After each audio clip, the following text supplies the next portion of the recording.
the National League Division Series between the streaking Houston Astros and the hometown Braves. Game day programs. The nerves have settled. Opening statements have been made. Now it's time to respond or reload. I can feel it coming in the air tonight. Oh Lord, oh Lord. When you're hot, you're hot. And for a couple of months now, the Astros have been burning up. With the Rockets supplying the heat and the Killer Bees the firepower, Houston smoked Atlanta in Game 1. And the prospects get no brighter for the Braves. Another flamethrower, the National League's only 20-game winner, takes the mound for the Astros today. But there were plenty of Mike Hampton heroics down the regular season stretch. He must dig the Braves out of a 1-0 hole, or their 13th straight division title will mean nothing in a season that ends too soon. And I've been waiting for this moment for all my life. Oh Lord, oh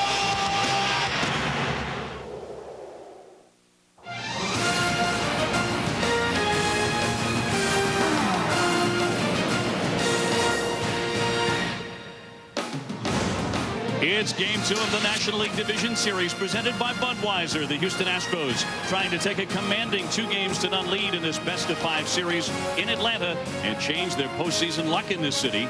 The Astros went 1/3 of the way toward burying their playoff ghost by turning it over to the Rocket in Game 1. Roger Clemens turned back the Braves time and time again in 7 gutsy innings, and Houston exploded for 9 runs, including a franchise record 4 homers to rout Atlanta 9-3. Carlos Beltran's coming out party, including a 2-run rocket of his own to put his team up 1-0. The Astros looking to be baseball's hottest team.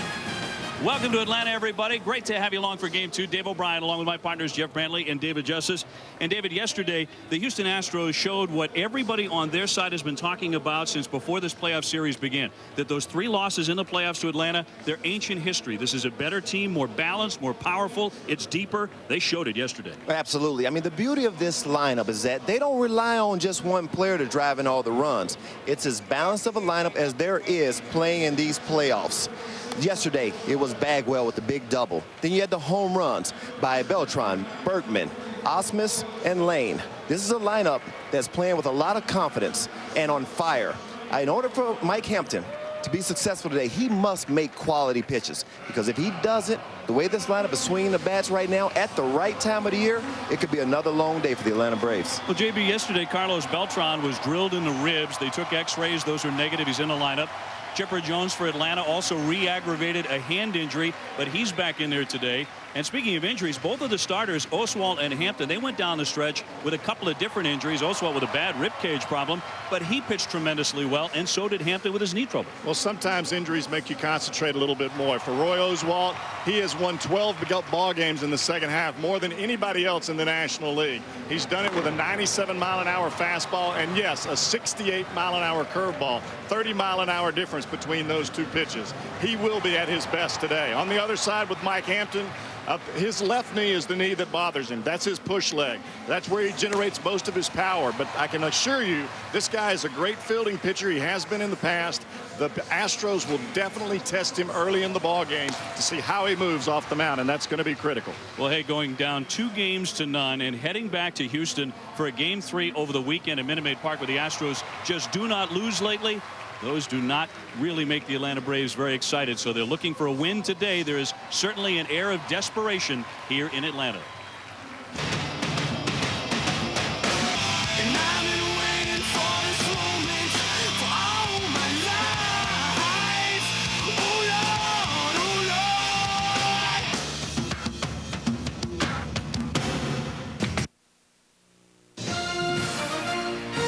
ESPN's Major League Baseball Division Series, presented by Budweiser. Budweiser, grab a cold, fresh Budweiser. It's game time. And in part by Singular Wireless. The National League Division Series from Atlanta and Turner Field. Great to have you along for Game 2. Houston up 1-0. And right now the ballpark is a little more than half full. Although certainly the Atlanta Braves are desperate for a victory and to even up this series, the best of 5. The last thing in the world they want is to head back to Houston. for the game on Saturday, game 3, facing a team that was on 18 in a row in that building. Phil Garner's team yesterday certainly came out swinging. They pounded out 13 hits, 4 of them homers. They did not wait around for base on balls. They took only 1 walk all day. We'll see if they come out swinging today against Mike Hampton. Craig Biggio will lead things off, the veteran in left field, hitting .281 during the regular season. He had 1 hit yesterday. Carlos Beltran will play. Now, Jeff Brantley, he talked about the possibility of hitting lefty against Hampton because, especially when he hits right-handed, that rib cage that he was nailed on yesterday is particularly sore, but he is going to hit right-handed. Well, he is going to hit right-handed. I think Beltran will be fine.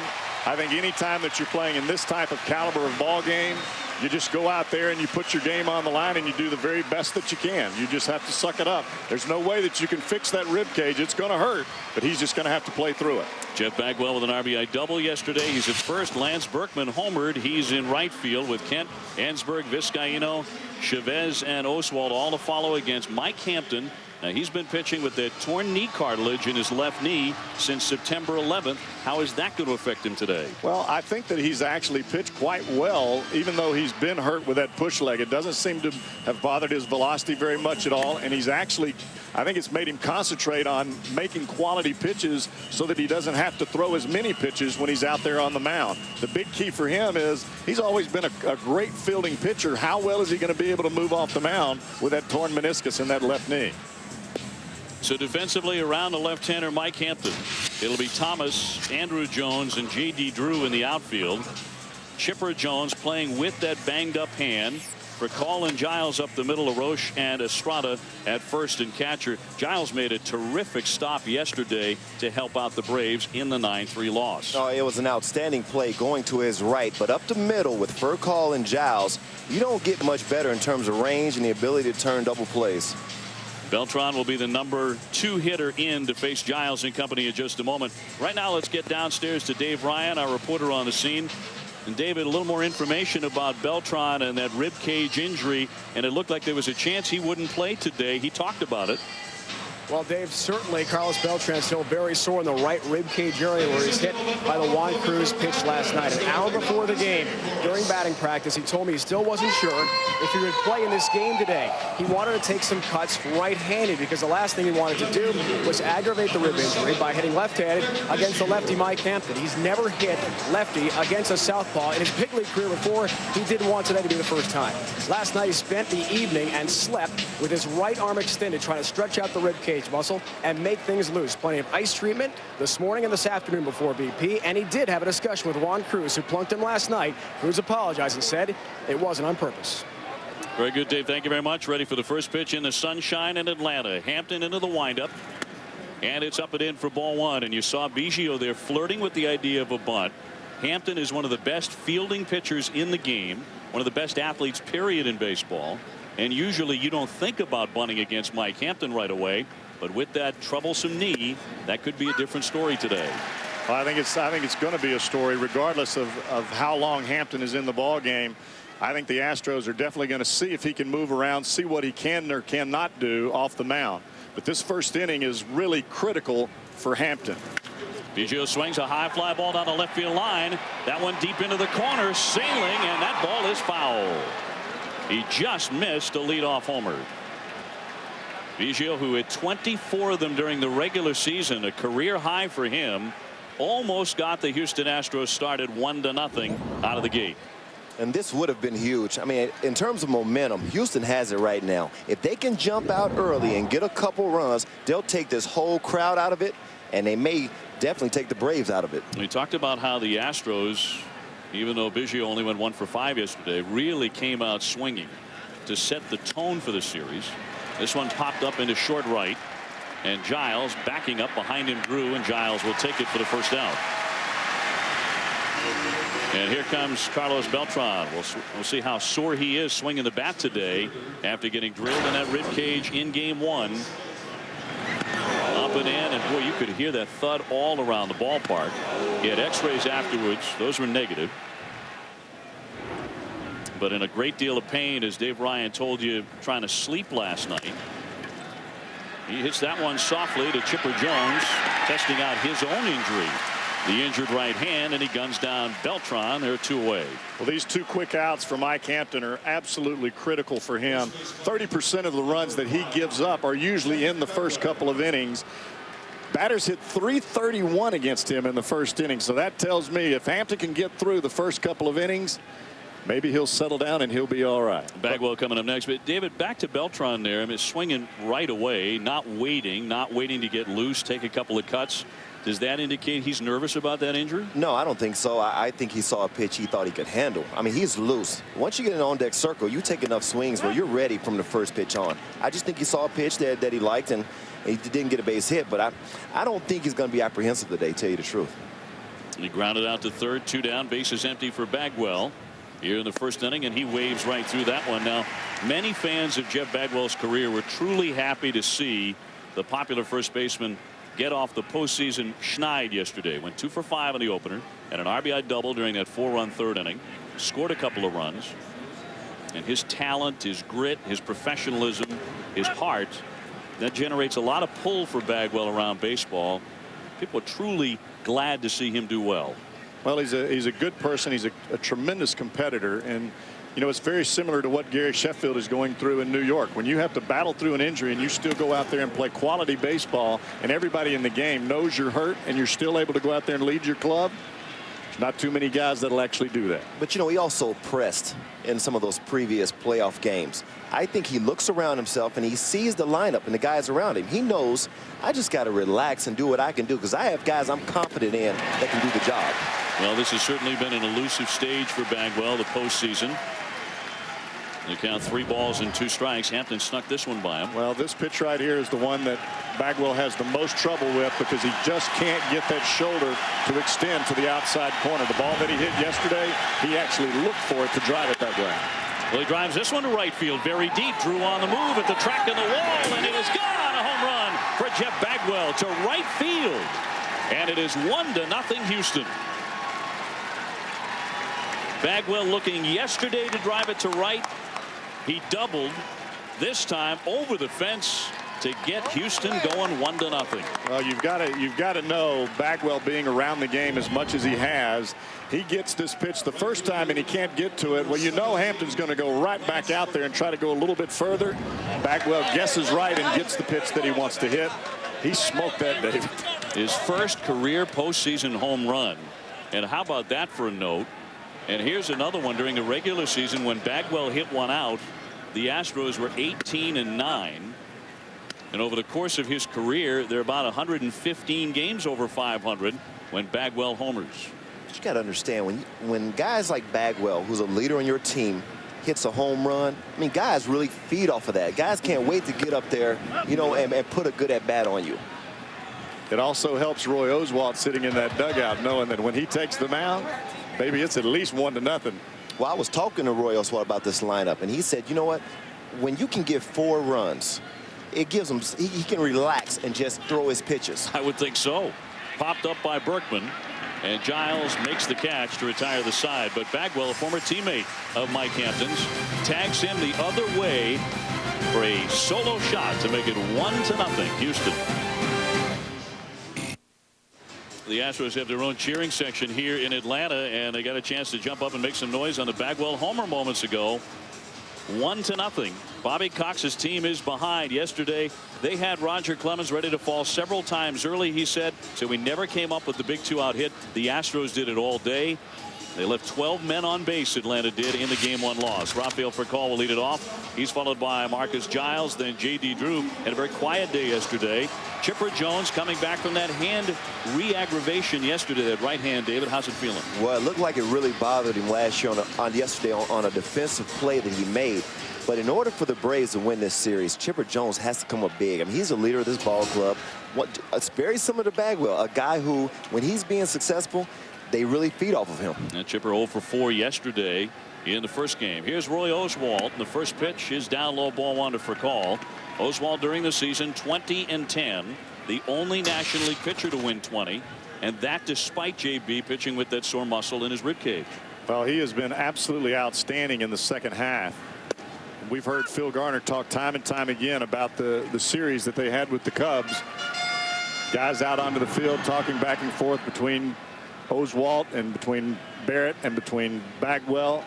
Sometimes a little controversy gets you going in the right direction. Well, Oswalt went 12-3 after the All-Star break, and Phil Gardner said, don't take anything away from Roger Clemens, but he said, I think Roy should get a lot more consideration for what he's accomplished, meaning Cy Young kind of votes. One popped up along the left field line, giving chase Biggio, but it's off into the crowd.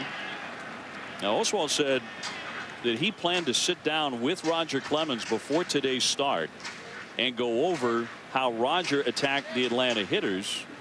And I would have loved to have been a fly on the wall for that conversation, because Roger Clemens struggled most of the day yesterday, except for late in the game when he appeared to get some rhythm. He walked 6 batters. So what can Roy Oswalt get out of Roger Clemens about yesterday? I think that you look at a guy's approach at the plate. I think that your number 1 and number 2 pitchers talk a lot. And I think they feed off of each other, especially with them both being right-handed. And I don't think these are the only 2 that do that. It's just like having a 3 or a 4 guy in a lineup. I mean, David, you know that you're going to talk to the guy that's sitting in front of you and try to find out what the pitcher's got. That's very similar to what these guys do. 2-2 hammered up the middle and a base hit to center for Furcal as he jumps on the Oswalt pitch. And Furcal, with his blinding speed, is aboard here. Dave Justice, how important is this going to be, the fact that Oswalt does not have a slide step? Oh, absolutely. I mean, this guy is the catalyst for this ball club. You see a fastball up over the plate, and he's a good fastball hitter. Takes it right back through the middle, but this is the kind of guy you want to keep off the bases. He's a guy, Oswalt does not have a slide step. You know Furcal is going to be going. And we talked to Bobby earlier. He said he's not changing his game plan. He will be aggressive today. Let's see how Bobby Cox and Marcus Giles play this. Not bunting, and it's up and in for ball 1. J.D. Drew coming up next. Giles yesterday was 1 for 5 in game 1 with an RBI. I don't know a hitter that wouldn't want to hit behind Furcal. You know you're going to get fastballs. And Giles is a very good fastball hitter. So it's great hitting second in this lineup. Breaking ball there, and a beauty in there for a strike. It's 69 miles an hour, and that's what Jeff was talking about, his ability to drop from the mid-90s down into the 60s with that breaking pitch. Well, what he does, he has 2 different breaking balls. One he holds with 2 fingers, one he holds with all 5 fingers to try to choke the breaking ball. Runner goes, ground ball to third. Ensberg with the scoop gets him, and Furcal is into second base because he was running on the swing. Well, that's a tailor-made double play ball. If Rafael Furcal is not running there, that shows you the aggressiveness of the Atlanta Braves, and also the key to the top of their lineup when you have this kind of speed between Giles and Rafael Furcal. And you know what? When you got this kind of speed, you got to use it. I think Bobby went with a hit and run there, possibly. But this kid can flat out fly. When you have this type of speed at the top of your lineup, you've got to use it as much as possible. So he's into scoring position for J.D. Drew, who walked twice yesterday, but also went 0 for 3, and he waves through it for a strike. He has been up 15 times in his career against Oswalt. He's done pretty well. He has 5 hits, 31 homers during the regular season. Atlanta looking to draw even. A single will score for a call and tie it up here in the first. You know, J.D. Drew and Chipper Jones, these are your money players. These are the guys that you rely on in this lineup to drive into big runs. You don't rely on Charles Thomas and the young kids like that to come up with the big RBIs. It's very important for J.D. Drew to get on track and Chipper Jones to get on track. And then if they're capable of getting on track, they are, then you'll see this lineup wake up. But that's the gravy you're talking about, the 1-1 fouled away. You and I were talking about your days with the Atlanta Braves during the start of this great playoff run of 13 consecutive division titles, and how, you know, Mark Lemke would step up and have these great World Series. But before the series began, you'd go to him and say, hey, look, don't worry about it. We've got it covered. If anything you do is gravy for us. Oh, absolutely. I mean, we were the ones who were relied upon to drive into big runs. But, you know, when you go into a big series like this, and they're in those pitchers' meetings, the pitchers are saying, we're not going to let this guy beat us. So if you're a guy that they choose as a guy not to beat them, you're not going to get a lot of pitches. And sometimes a guy like Mark Lemke gets an opportunity to shine and does. Well, this is the same situation that the Braves faced yesterday. They had runners in scoring position. In there for strike 3, and Drew will take a seat. This is frozen exactly in the what box. happened. Yeah, he Ks, and there are 2 gone. So Drew cannot even advance the runner down to third as he's caught looking, and Chipper Jones is next. Now, defensively for Houston, Beltran is in there in center field despite the rib cage. Berkman and Biggio on the corners.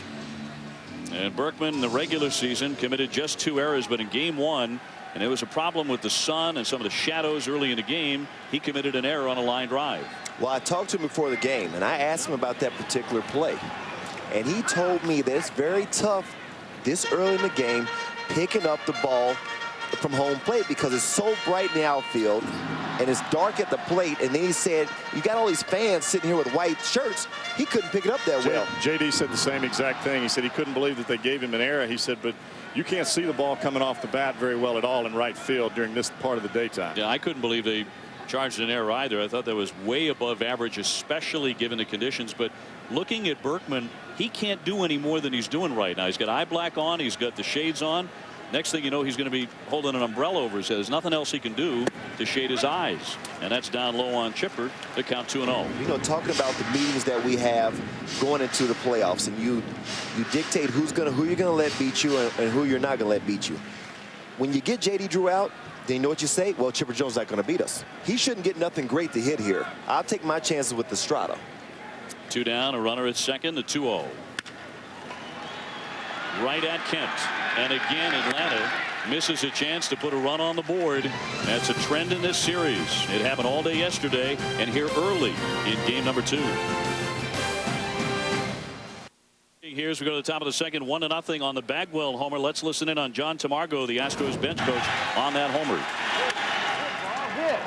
Get, Brian, get! Yeah!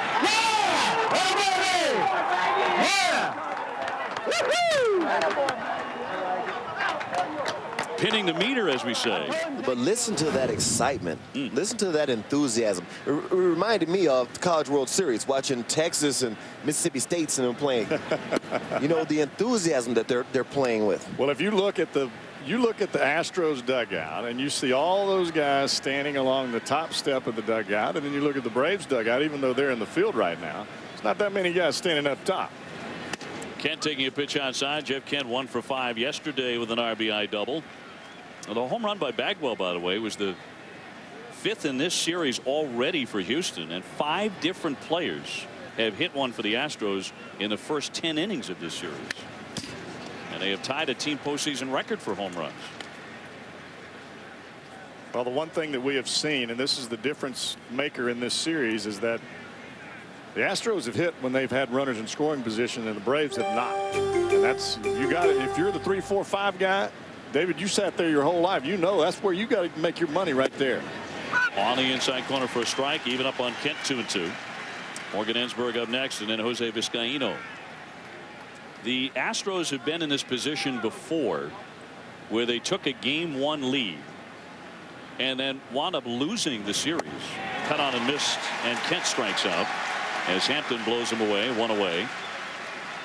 And that'll bring up Ensberg with the bases empty. This is a nice cutter down and in to Jeff Kent. Kent likes the ball out over the plate that he can hook.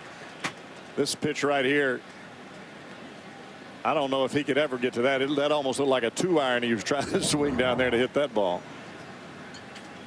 Kent with 107 runs batted in during the regular season. 0 for 1 today as Ensberg lays off and it is outside. You go back to 1999. And the Astros actually won game 1 here in Atlanta in the division series. They beat the Braves 6-1, only to lose the next 3. Atlanta storming from behind. Mike Hampton was on that team for Houston.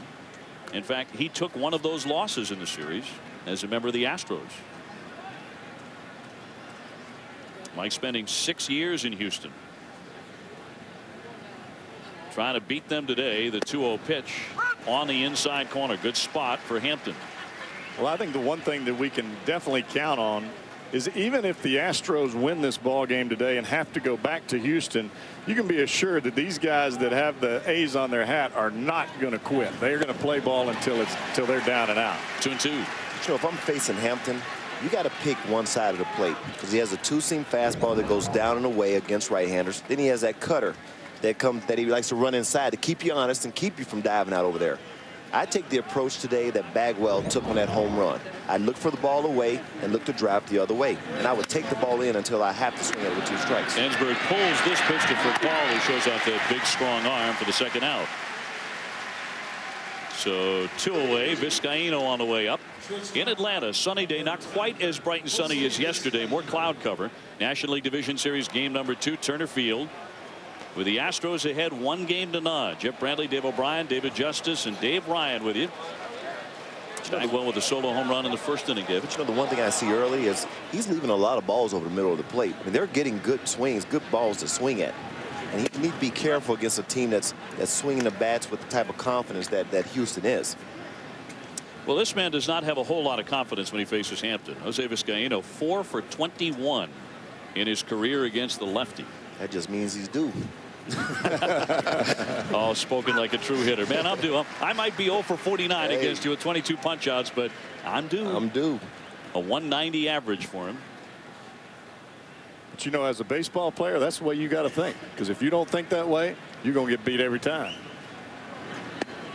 Missed inside, but when you have that kind of a history against a guy, you know, Jeff, you could feast on that as a pitcher because you're in his head. And David, you know the same is true. Yeah, but another thing too is you can have bad numbers against a guy. Like I remember Ken Hill used to have great numbers against me, but I had a lot of walks. So I saw the ball well against him, and I would work a walk from time to time. But, you know, I never felt like he dominated me. Well, this is a fastball. Looks like the ball cuts back to the plate, and Hampton set that pitch up earlier by throwing him a backdoor slider for a strike. So there you got Vizcaino swinging. He trickles that one foul toward Chipper Jones. 2 balls, 2 strikes, nobody on base, 2 out, 1-0 Houston. The Astros want to take this series back to Houston with a 2-0 lead and put it away there at Minute Maid Park, where they have been putting away opponents at a relentless pace in the second half. They've won 18 consecutive games at home. They have swept their last 6 consecutive opponents in their building. They can smell it.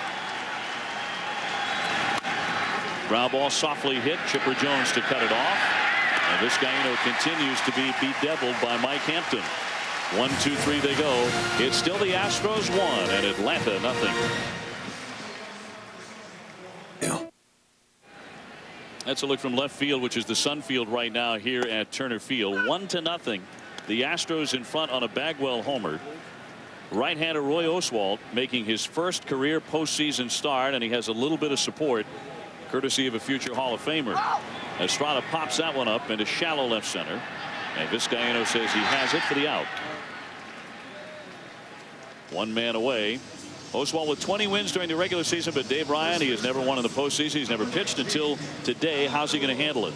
Well, Dave, that's a good question. I asked Roy yesterday if this was the biggest game he's ever pitched in terms of the pressure to start in National League Division Series. He said it is a dramatic setting for sure, but nothing like the 2000 Summer Olympic Games when he pitched for Team USA in Australia against South Korea for a spot in the gold medal game. Roy says having the pressure of pitching for a nation was overwhelming that day.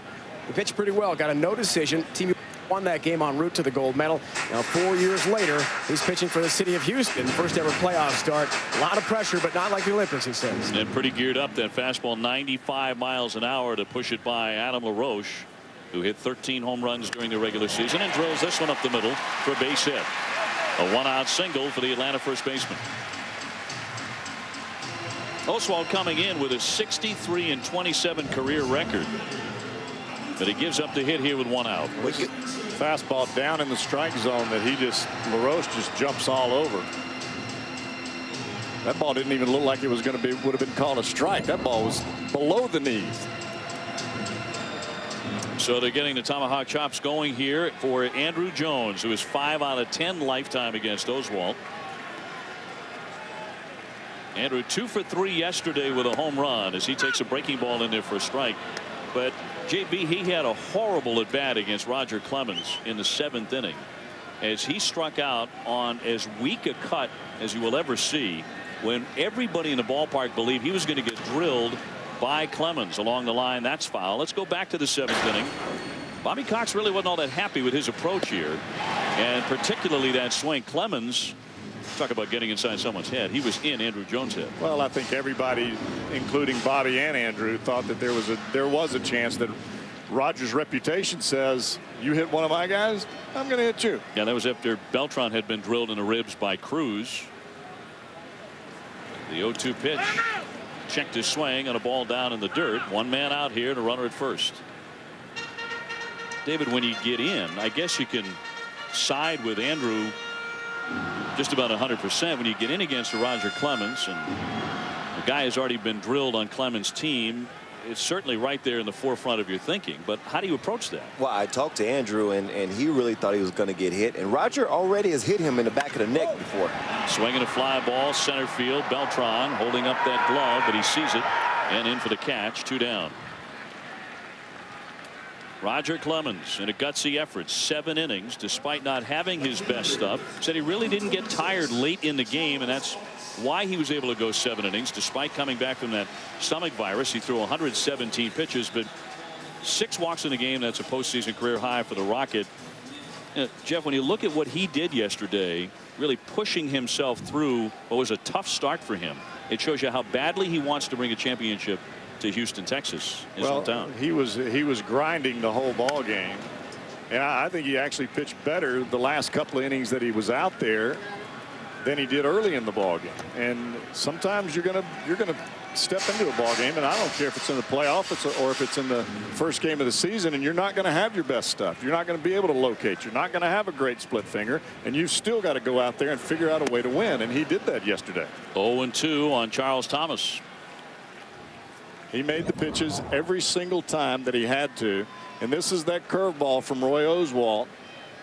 Sometimes it's a 2-finger, and you'll see that one at about 75, 80 miles an hour, and sometimes he holds it with all 5 like that, and it's going to be around 65, 68.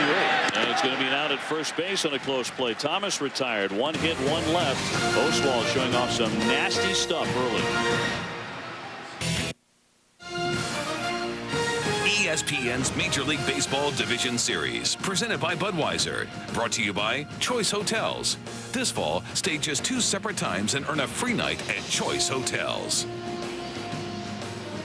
It's game 2 of the division series from Atlanta. Houston ahead 1-0 and on the scoreboard 1-0.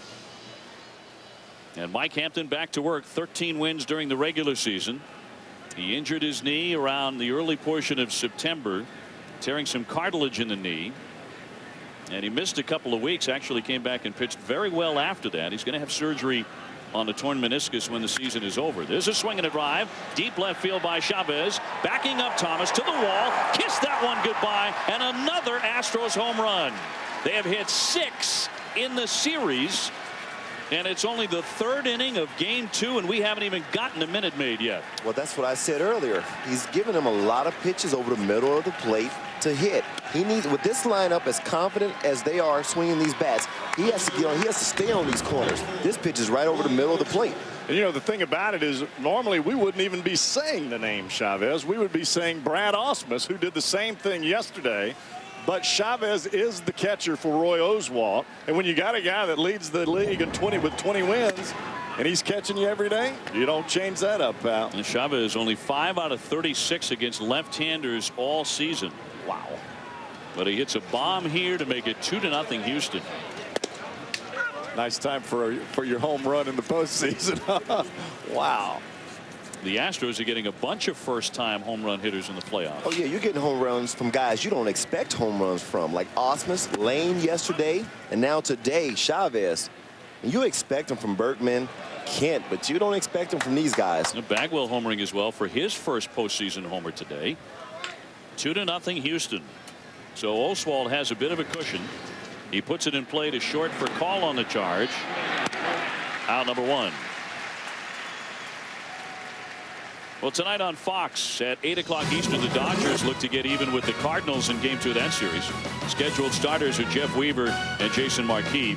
Tomorrow on ESPN at 4 o'clock Eastern, the Angels look to stay alive. They take on the Red Sox. They look to advance to the ALCS for the 2nd year in a row.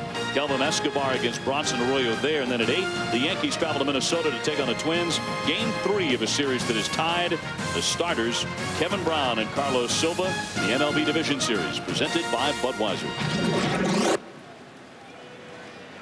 Chavez putting on his catching gear after the home run to left. With 1 man out, here's Biggio. He is 0 for 1 with a pop-up to second. That was Chavez's first home run since April 15th of '03. And he also becomes the 10th player to homer in his first postseason at bat. And Jason, Lane did it yesterday. He was the 9th man to do it. Must be nice to have a bench like that. No, Beltran made that comment after he came out of the game yesterday. He said, you know, the fact that Lane's going in there and replacing me, he said this is a great idea, and it shows the strength of the Astros bench. 6 home runs for the Astros in the series, a franchise postseason record. Well, that's why I said if you're batting in this lineup right now, just relax and get a good pitch. You can even take your walk, because usually if you're a guy that they rely on to drive in runs, and you know, you'll go outside of the strike zone if guys around you are not hitting or swinging the bats well. Since you got guys around you swinging the bats great, you don't have to do that. Biggio taking ball 4, and that'll send up Carlos Beltran, who went after the first pitch that he looked at in the first inning. First pitch after getting grilled in the ribs yesterday and grounded out. So he is 0 for 1. Beltran later, after he left the game, he said that he was pretty sure that the pitch that Cruz hit him with was not intentional. And then he talked to Cruz, as Dave Ryan pointed out before the game, and they squared things away, and Cruz assured him it certainly was not on purpose. Well, do you think Cruz would just say, well, yeah, I drilled you on purpose. I just smoked you right in the rib? Well, it was suspicious because Beltran had just gone 3 for 3 with a 2-run homer and a stolen base. It just wasn't suspicious to me. I think it got away from him. I don't think the kid has great control. And I think it got away from him. It would be pointless to hit him at that point in the game. For what? Just because Beltran didn't do anything, you know, he didn't pimp the home run. You know, he ran the bases. I mean, it just wouldn't make any sense to me. But I know, Jeff, you disagree. Well, I just know that there have been situations where Cruz has done that in the past when he was in Chicago. Teams start to hit a little bit. They start putting runs on the board. Here comes the heater inside. Yeah, and it was a 94-mile-an-hour fastball. That one rake foul by Beltran. And back to it in yesterday's game. Carlos Beltran had a terrific day. But this just about ended his day. He tried to stay in the game, went out and played a little outfield after that. But he said he could not raise his right arm over his head shortly thereafter, and you saw he looked at Cruz thinking, well, what's up with that? Yeah, but the body language by Cruz told me that he didn't do it on purpose, because immediately he looked as if it was an accident. But I like the way Beltran is swinging the bat today. You see him driving, pulling these balls foul. That tells me he's getting the torque, he's got the bat swing, the bat speed, and he's fine. Just the way he's turning on these pitches inside. This is the side of the plate for the switch hitter that he says hurts the most when he swings. Batting right-handed. But he hit 38 home runs during the regular season combined between Kansas City and Houston. Excellent power. That's in there for strike 3. Hampton gets him with his second strikeout of the day, and they're 2 away.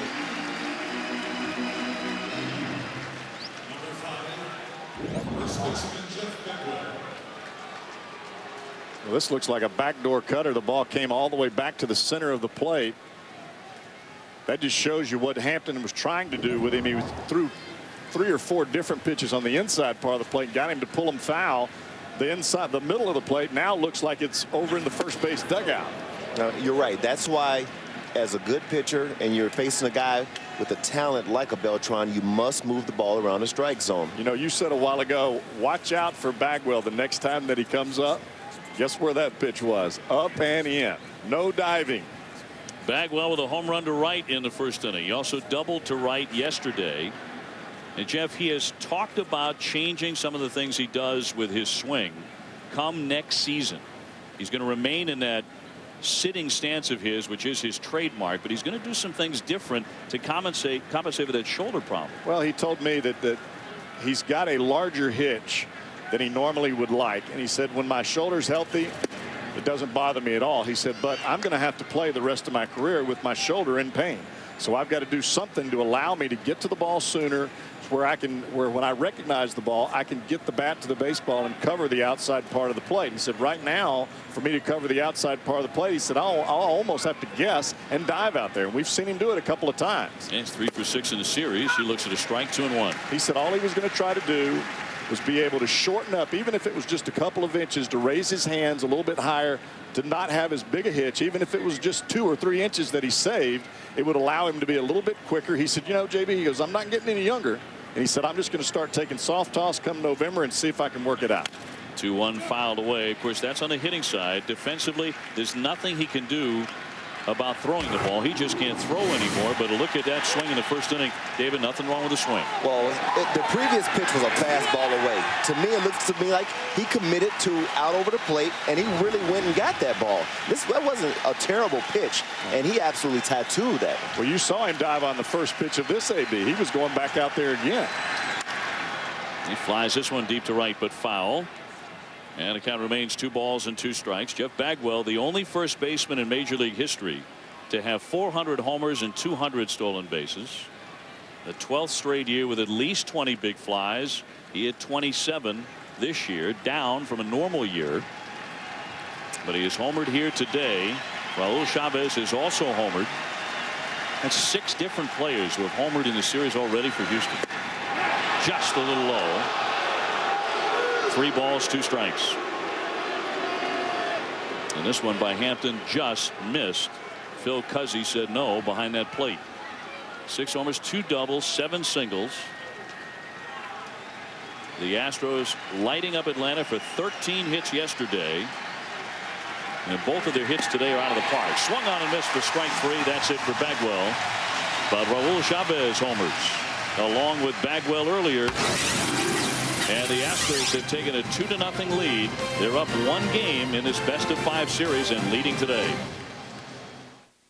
Bottom of the 3rd here in Atlanta, 2-0 Houston on a couple of home runs, and Mike Hampton will lead things off, followed by Rafael Furcal and Marcus Giles. An air of desperation starting to filter into Turner Field as the Braves are behind at home for the 2nd straight day. They do have Mike Hampton in the box, a very good hitting pitcher. He's hit 14 career home runs. As he takes the breaking ball in there for a strike, it's one of a couple of different curveballs you're going to see from Roy Oswalt, who is sharp in the early going, much sharper than Roger Clemens was in the first 2 or 3 innings yesterday. Little dribbler on a swinging bunt, foul. 1 ball, 2 strikes. But just watching Oswalt pitch, you can tell why he won 20 games. This guy has the ability. He's just not a thrower. This guy has the ability to locate his fastball both in and out, and he can throw his breaking ball at any point for a strike. That's how you keep hitters off balance. That's why he's won 20 games. Rafael Furcal up next, and then Marcus Giles for Atlanta. And fear is no factor. Up the middle, base hit. Hampton is on with the 3rd single of the day off of Oswalt for the Braves. He leads off the 3rd inning with a base hit. We talked about Oswalt having a couple of different breaking pitches, and Jeff Brantley, you're going to show us that he grips the ball differently for each one. When you see the slow breaking ball, believe it or not, he puts all 5 fingers on the baseball and he rolls it this way. And what he tries to do is get the ball to come out on a level plane, very similar to his fastball, so the hitter can't pick it up. He also throws a curveball with 2 fingers, which is a traditional curveball. It's a little bit faster, somewhere around the 78, 79 mile-an-hour range. But when you have 2 breaking balls that you have confidence in, that you can continue to throw them for strikes, those are tough. And this is one that he just got finished throwing. You can see him as he lets this ball come through. The ball just rolls up to the plate. It's very difficult from a hitter's standpoint to wait. Dave, you know as well as I do, the toughest thing for a hitter to do is to sit there and wait. Especially with a guy who throws 95 miles an hour. Exactly. But if you're hitting against him and you faced him, you have to look for the fastball. The only way you got a chance of hitting that breaking ball is you may get your body out there, but as long as you keep your hands back, you got a chance to put a good swing on it. Big swing and a pop-up. And Furcal is going to be set down by Vizcaíno for the first out in the inning. He took a massive swing. And there's another curveball right there. That pitch is 69 miles an hour. And Furcal, I thought, did a pretty good job. His body got out there. He tried to keep his hands back. But I mean, when you've got almost a 30-mile-an-hour difference between your fastball and the slow curveball, how long can you wait? But it is difficult. But if you get your body out there, as long as you keep your hands back and you don't bring your hands with you when you get out there, you got a chance. You have to concentrate on hitting the top half of the ball when it's that slow. Well, actually, when I'm out there, I'm just trying to hit it because I know I don't have. It's not going to be a home run swing though, because I know I've got my body out. I've lost a lot of power, but I still have my arms back. I can still drive this ball for a base hit, and if I get it good enough, maybe a double. But I'm not thinking home run. I'm just thinking put a good swing on it. Are you thinking the other way, or are you thinking trying to pull that thing? Depends where the pitch is. You know, if the curveball's inside, I'm going to pull it. If it's away, I'm going to try to hit it the other way. But the whole key to that is making sure you keep your hands back and not bringing your hands with you when you get out front. Giles 0 for 1. He's grounded out to third. He just took a roundhouse cut on that pitch by Oswalt, as Furcal did on the breaking ball, and he popped it up. Well, 91 miles an hour on that heater. The Braves have got to do something. I mean, they're already 0 for 6 today with men on base, and we've already talked about how tough it's been for them when they've had runners in scoring position, and they're back to the part of the lineup where they actually need these guys to perform. They're the ones that have carried them all year. One raked into left field for a base hit. He got on top of that pitch. Biggio scoops it up, and Hampton is into scoring position. That one also 91 miles an hour, but Giles was ready. Yeah, but you know another thing, no matter how talented you are as a pitcher, no matter how hard you throw, you still must locate quality pitches. This pitch is up, just like the pitch to Hampton was up. These guys can hit the fastball. You can throw 95, but 95 up and over the middle of the plate is not going to get the job done. It goes further. You still must locate. So another chance for Atlanta to get on the scoreboard. They had a ton of those opportunities yesterday, stranding 12 base runners. J.D. Drew struck out in the first inning with a man on. He faces Oswalt here with runners at first and second and one away, and right through it for strike one. Now, his birth name is David. He says that's what his dad called him all the time he was growing up, although Jonathan David is what everyone called him in school. But under any name, Drew played a lot this season, and that made all the difference. He had a big season staying healthy. He stayed off the disabled list. He achieved career highs in games played, at bats, hits, runs, homers, doubles, everything. He's a guy who went on the disabled list 8 times as a Cardinal. But healthy for the most part throughout 2004, and that paid off with 31 homers and 93 driven in. He takes one into the dirt, and it's 2-1.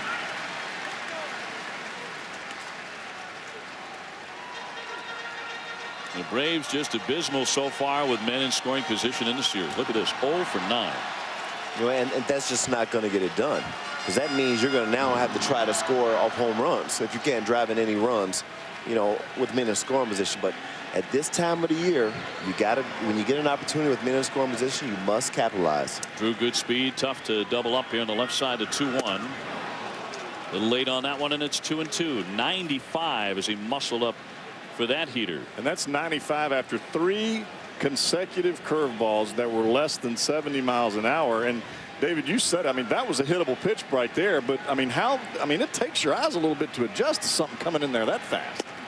3-2. See, here's the thing.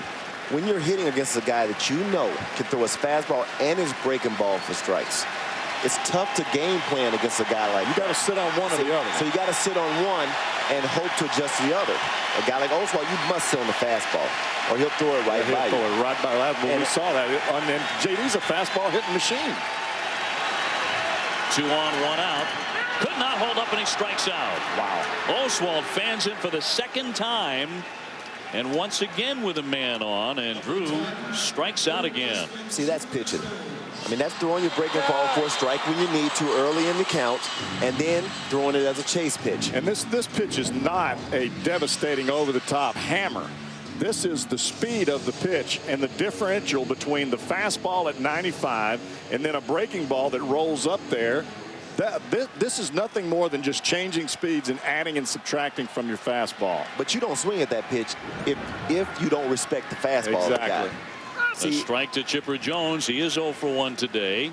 He grounded out to second in the first. If Oswalt throws 87 miles an hour, 88 miles an hour, he don't swing at that pitch because he knows he has more time to wait. He doesn't miss that other fastball either. Chipper looking for his first hit in this series after the 0 for yesterday. Chipper Jones has now started all 85 of the Braves postseason games since he made his playoff debut back in 1995. Atlanta's last postseason game without Chipper in the starting lineup, it was Game 6 of the '93 NLCS against Philadelphia. Terry Pendleton started at third in that one, and the count is 1-2, and Oswalt is one strike away from wriggling out of trouble here. David, which is the toughest pitch to get to with your bottom hand hurting, as we see Chipper's bottom hand hurting, the inside pitch or the outside pitch? You know what? For him, I think it's just a mental battle. He knows he's not healthy. He knows his hand is hurting. And what happens is now you get too much body because you don't trust your hands. When you're hitting the ball well, your body's back and you're using mainly your hands. You know, you're getting something started. And he is moving. Then you're throwing the hands. Well, he's trying to overcompensate because he knows his hands is hurting. He's getting too much body out there. He's getting out too far forward. Ground ball again, pulled to the right side, and Kent up and over to Bagwell. And once again, Oswalt out of trouble. It was J.D. Drew and then Chipper Jones, and they are hearing some boos in Atlanta.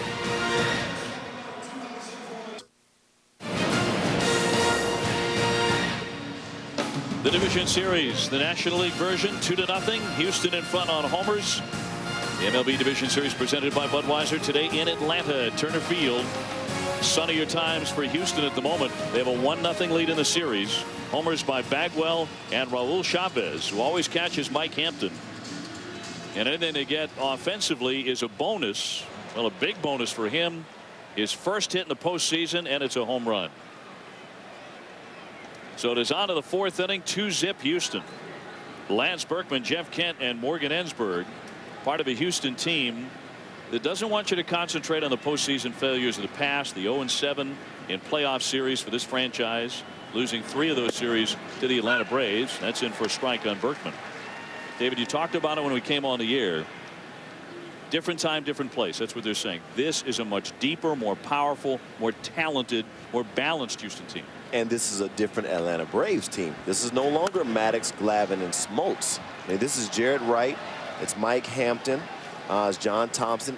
These are guys that there's just not that fear factor. There's not that aura that was around Glavine, Maddox, and Smoltz. They really believe that they can score runs off this Atlanta Braves starting rotation. Berkman 0 for 1. He's popped out. But having said that, Jeff Brantley, it's also an Atlanta team, in many ways, a typical Atlanta team. They won 96 games. They won the division very easily by 10 games. So I guess it's same old for Bobby Cox and company. They just want the result to be different this year. They've only won one World Series. Well, that's why you play the games, is to win the World Series. Berkman with a swing and a miss. He strikes out, one away here in the fourth inning. And this is no easy task facing these sluggers or facing the sluggers that are in St. Louis. It's one way or the other. Look at all those losses. 7 of them, and 2-9, even with yesterday's win against Atlanta in the postseason. Last time they faced them in the division series, it was 3-0. Like I said, if you talk to these guys, they really sense that this is a different team. It's more balanced. They're coming into the playoffs hot. You know, 36-10 down the stretch. It's just a totally different Houston Astros ball club. Chipper Jones up and over for the out. Jeff Kent retired. He's 0 for 2. Ensberg coming up. Now in game 3 of the series, the scheduled starters on Saturday at 1 o'clock Eastern time in Houston will be John Thompson, who went 14-8 during the season, but he's fighting an injury. It seems everyone who pitches in this series has some physical problem. He'll be up against right-hander Brandon Backey. Backey was the guy filling in for Clemens, who was sick last Sunday, who locked down the wild card with a terrific effort in an emergency start against Colorado. You talk about injuries to different players. When you get to the end of the season and you played through the month of September and you're at this part of the year, there's a lot of guys that are nicked and banged up.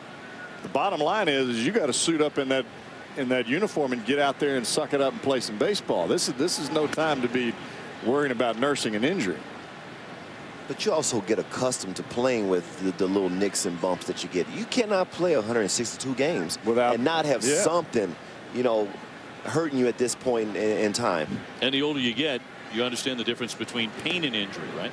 Oh yeah, and you know what? And then you work out within the framework of if it's your wrist, you know what? I may only be able to take 1 round of batting practice today, or you know what? I can only take 20 swings in the cage before the game. As you mature in this game and you're a veteran, you know how much work you need.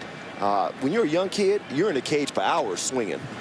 Yeah, they got to send someone in to get you. They got to come get you. But as you mature in this game and you become a veteran, you know, then your workouts are more directed toward something specific. What you need you learn to your be ready body. for the game. You Right. learn your body. And every guy that plays 8, 10, 12 years learns how to make adjustments within himself to make himself better. Not big adjustments, small adjustments to make yourself better. 2 men out, nobody on base here for the Astros, and that is outside for ball 4. Ensberg works the walk. Yesterday in the game, as the Astros pounded out a 9-3 victory, they took only 1 base on balls the entire day. They've already accepted 2 here against Hampton. So Vizcaino is on the way up to once again try his luck against a nemesis in Hampton, against whom he is 4 out of 22. 2-0 Houston. Vizcaino has grounded to third. He's 0 for 1. A running on Mike Hampton. Take a look at that move, Jeff Brantley. And does the knee injury affect how he can pick off or try to pick off base stealers? I think at this point for Hampton, the only thing that he's trying to do is keep Ensberg close. I don't think the goal is to pick him off first base. I think the goal is to keep him close. You have a very good contact hitter. Granted, there are 2 outs, but a guy who puts the ball in play, very professional hitter in Vizcaino, although he hasn't had success against Hampton. And a big hole there on the right side as LaRoche is holding Ensberg. Up the middle softly, and that one is going to be scooped out at second base for call covering. That does it for Houston. No runs, no hits, 1 man left, but the Astros are on top by 2. Reese Davis and Steve Phillips with you in the studio. Steve, this is starting to take on the feel of a lot of postseasons past for the Braves. Astros have a lot more energy. The Braves seem a little bit flat. Maybe it's that crowd. What does Atlanta need to do to jack a little energy into themselves? Well, they do look flat. I think there's an awful lot. They need to get some energy going. They need to bunt for a base hit. They need somebody to hit a single, stretch it for a double. They need to get this offense going. They're down 1-0. Oswalt looks very strong on the mound. They don't want to go back to Minute Maid Field, where the Astros won 18 consecutive games. They need somebody to do something to energize this offense. David Justice, what's your thoughts? What do you think the Braves need to do to try to get something going right here? Well, I agree with you. I think they need to get runners on and try to manufacture some runs. But if you look at both dugouts, you have one dugout, the Houston Astros, showing a lot of energy, almost like the College World Series. But you take a look at the Braves dugout, very quiet, very subdued. No one's up on the fence. Guys are just laid back. You need someone over there saying, fellas, let's go. You know, understanding the importance of having to win this ball game and firing them up. And hopefully that'll transition out to the field. But right now, they're just sitting down and just hanging out. Whereas you look at the Astros, everybody's up. I know one thing that might help if Atlanta could keep Houston in the ballpark. There's a high fly down the right field line off the bat of LaRoche, hit it to the corner, and that is a foul ball. He almost pushed one out of here. He had a single in the second inning. But the Houston Astros have hit 6 home runs already in the first 2 games of the series. A rout yesterday and a 2-0 lead today. But it's only a 2-run lead. That's getting a runner on, like we used to say, a bloop and a blast. Bloop and we're a back blast. in this You got thing. that right. But there has to be energy coming from somewhere. And when you look at the Braves bench, no one's walking up and down there saying, hey, fellas, let's go. Let's get it done. Let's start manufacturing something here. We cannot lose this ball game. Guys are just sitting down, just hanging out, almost like it's a spring training game. The 1-2 pitch, swing and a miss. He struck him out, and Chavez will collect it and throw on to complete the K. 2 down. Strikeout number 3 for Oswalt. Remember, in Roy Oswalt, though, we're talking about a pitcher who won 16 games from June 22nd on, more than any other pitcher in the majors. The only National Leaguer to win 20. And when he's right now got a 2-0 lead, that might appear to Atlanta to be 4 or 5 runs the way he's throwing. But you can't look at it that way. If you're Atlanta, you've got to figure out some way to get somebody on. I don't care if you've got to bunt it or if you've got to stick your elbow out there or whatever it is. You got to get yourself on base. Andrew Jones does that right on cue with a base hit. That makes him 6 out of 12 in his career off of Oswalt. So maybe that's where it starts for the Braves. And a much better swing than he had against Clemens in the 7th inning yesterday. Well, not too many guys can throw a fastball past Andrew Jones. I mean, he's always been a fastball hitter ever since he came to the big leagues. You can shoot it out of a bazooka, and he can still kind of hit that thing. He'll pull it foul. Yeah, exactly. Andrew likely to win his 7th consecutive Gold Glove. And although Torrey Hunter again stated his case in the American League against the Yankees the other night, game 1 for Minnesota, many observers, including San Francisco Giants manager Felipe Alou, will tell you that Andrew Jones is the best center fielder in the majors since Willie Mays. About as high a piece of praise as you can offer. Well, I'd like to see him be the best base stealer on this next pitch right here, especially with Oswalt with that high leg kick. You've got Hampton on deck. You got Charles Thomas at the plate. If Andrew steals second base and Thomas gets a hit, guess what? 6 Gold Gloves as 2 to mentioned. 1. Felipe Alou has said that the only thing that Willie Mays does better is he goes to the wall and robs guys who hits better. Other than that, they're dead even. Thomas is retired. Oswalt gives up the single, but no rally for Atlanta. 2-0 Houston. Heading to the top of the 5th here in Atlanta, Drayton McClain, the owner of the Houston Astros, his team a 2-0 lead on the Braves here in game 2. What does it say about your franchise? The great run to finish the regular season, and now what looks like a pretty solid lead in this series. Well, it's been a most unusual year. We had great anticipation when we started the season, played great in April, then May, June, July did not play well. In the last 7 weeks, it's been a most successful season for us.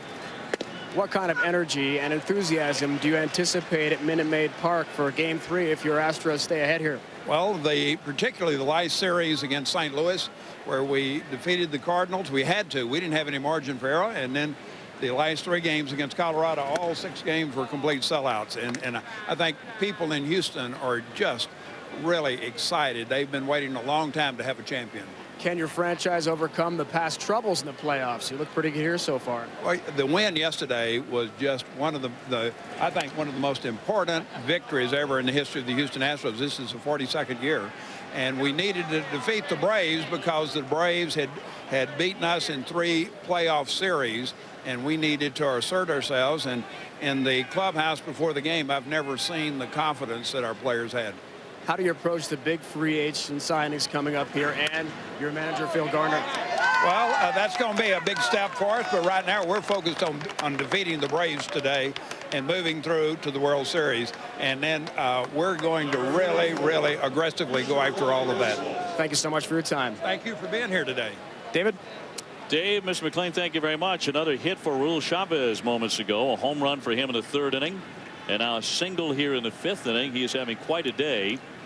Drayton McClain, the owner of the Houston Astros, he had a business trip planned for October 10th, just a few days from now, which he planned weeks and weeks ago. He was going to go to the Czech Republic and to Latvia to attend to some business. And then when the team caught fire, he decided to cancel that trip. He said, I think we might be busy around October 10th as they went roaring down the stretch to win the wild card.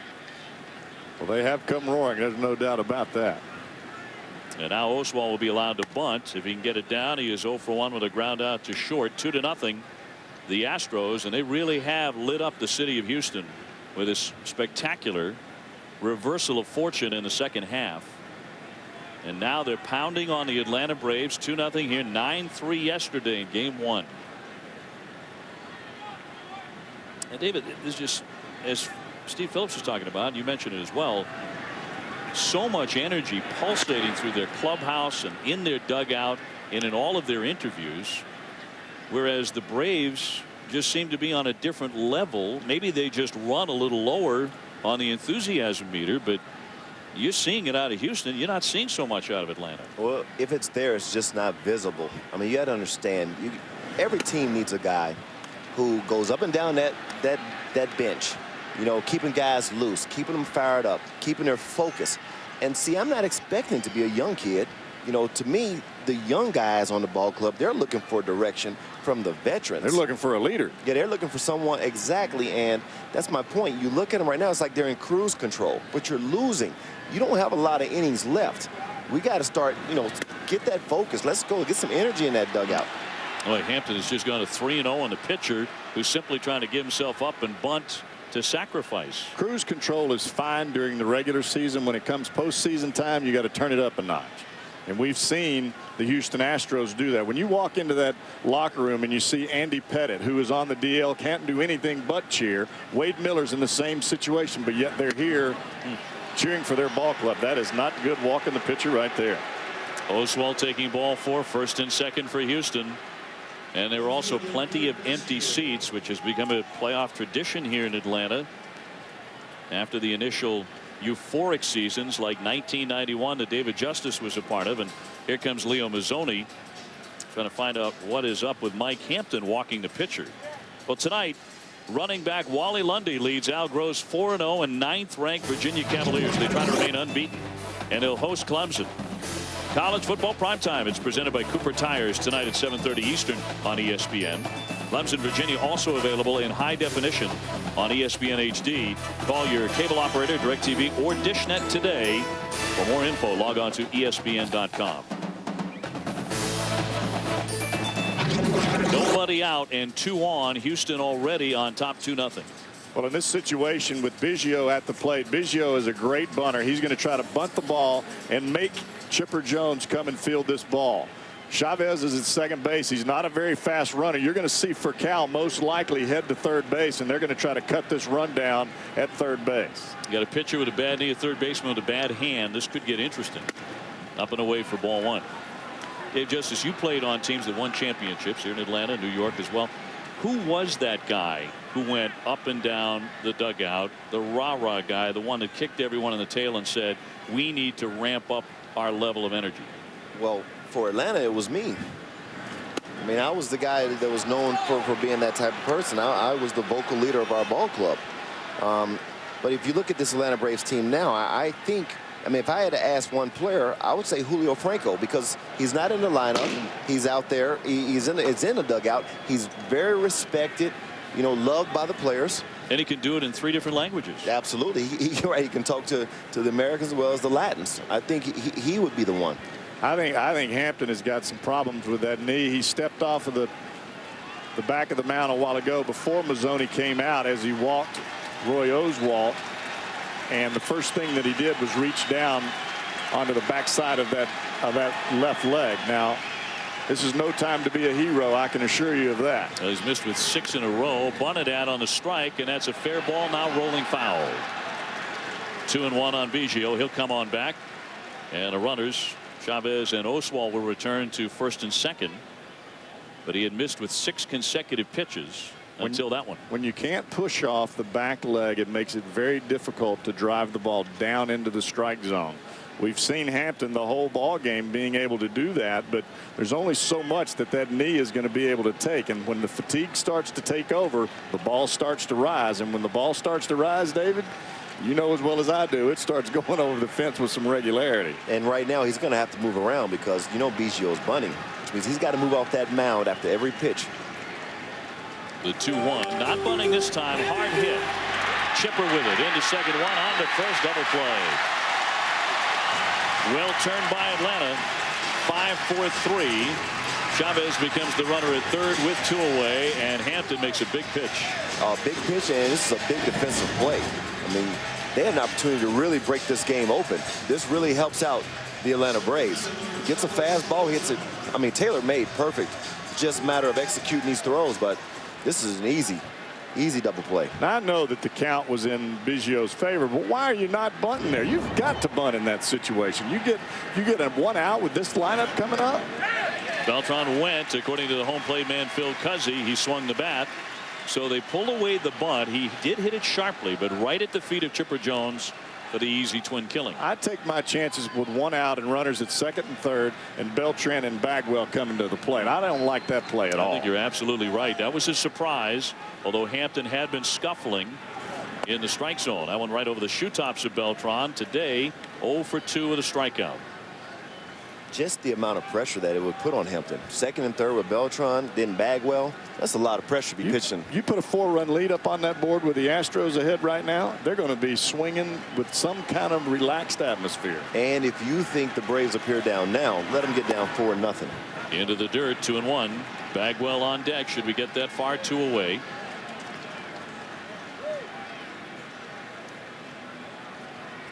You got a pitcher struggling the way that Hampton is right now, the last thing that you want to do is try to be over aggressive and get tricky out there.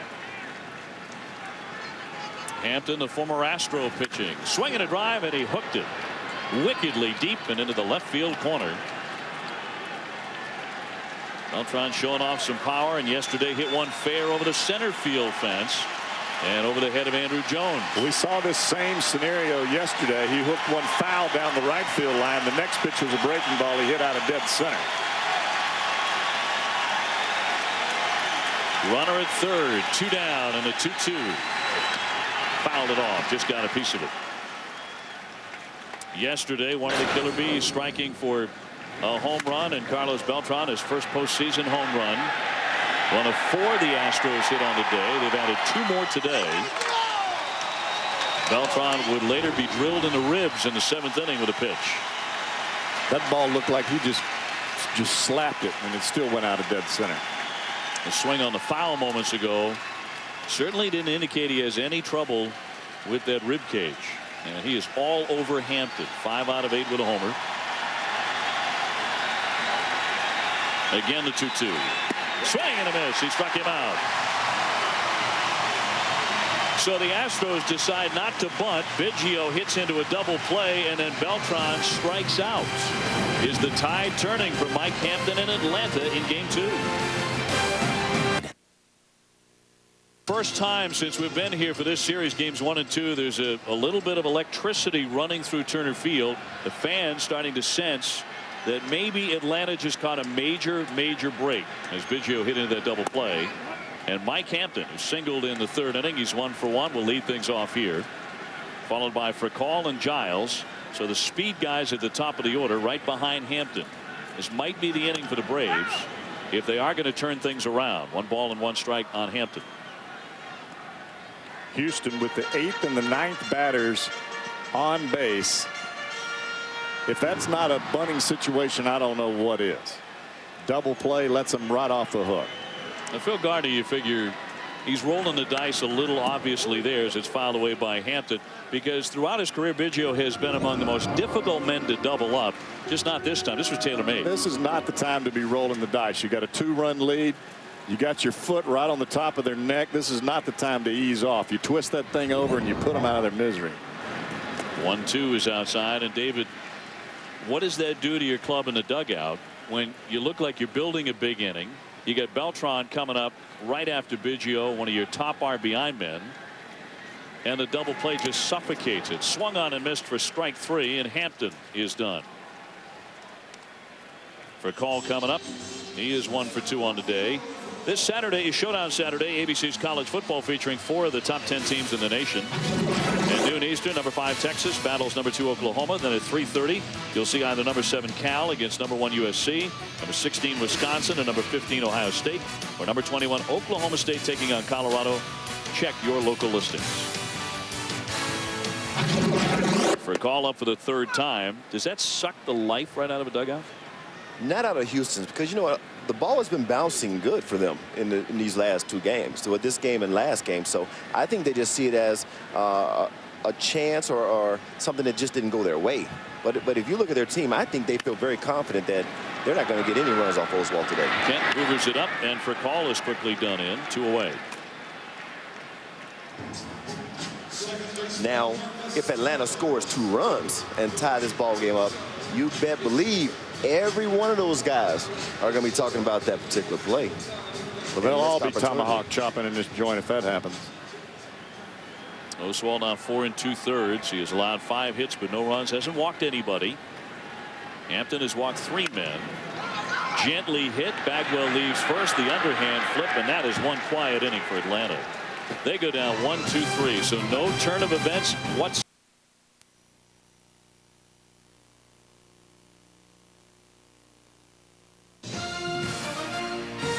ESPN's Major League Baseball Division Series, presented by Budweiser. Brought to you by the document company Xerox, helping your business grow in unexpected ways. The Astros lead in the series, and they lead in Game 2, 2-0, on a very pretty fall afternoon here in Atlanta. The beautiful city of Atlanta, Georgia. Jeff Bagwell will lead things off here in the 6th inning. Mike Hampton very quickly out there with all those smiles on the faces of the Astros. And why shouldn't they be, the way the series is progressing for them? Hampton barely got a chance to sit down after a very tough 5th inning, although he got out of it on the hill.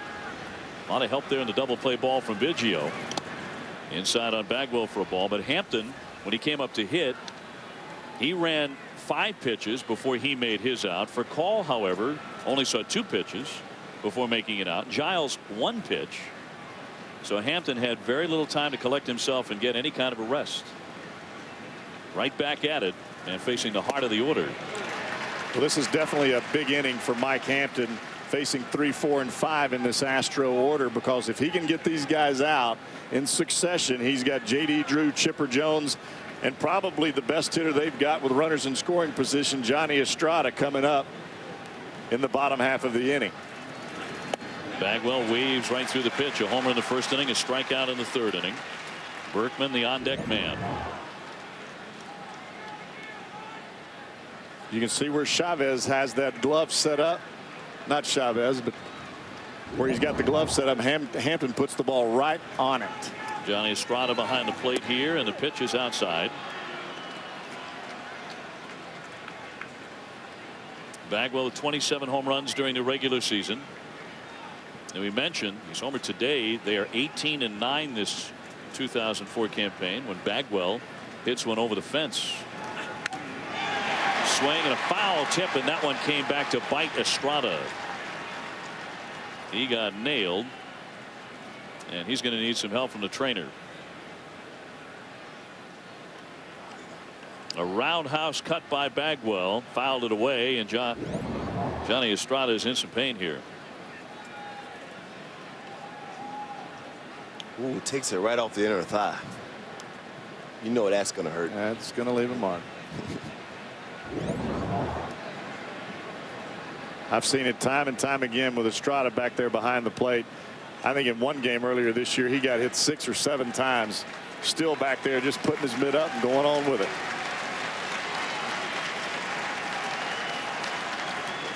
Well, he will hang in there. 2 balls, 2 strikes on Bagwell. The Astros with 2 runs on a pair of homers, just 3 hits so far. Atlanta has out-hit them. They have 5, but no runs. Off the outside, Bagwell looked it all the way back into the mitt. I still love the placing of Estrada's glove. He really gives you a good low target down in the strike zone. He gets down there with you a little bit. Every pitcher loves to have that mitt right where he's got it.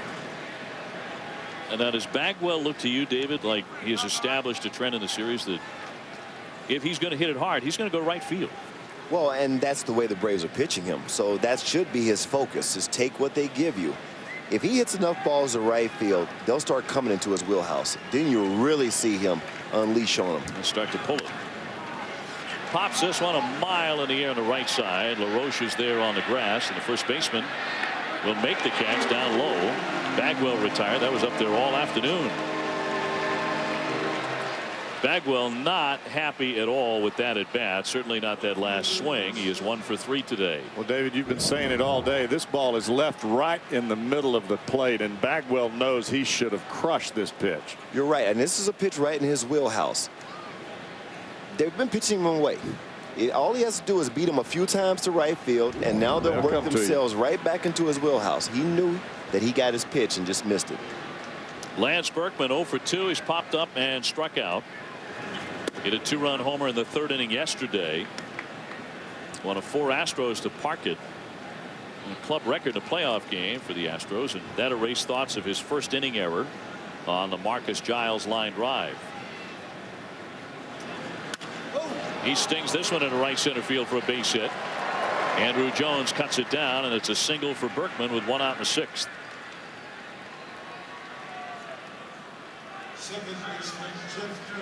If you watch Berkman swinging the bat from the right side, you wouldn't even think it's the same guy that hits from the left side. A totally different swing. He swings down on the baseball almost. He talks about it like chopping wood.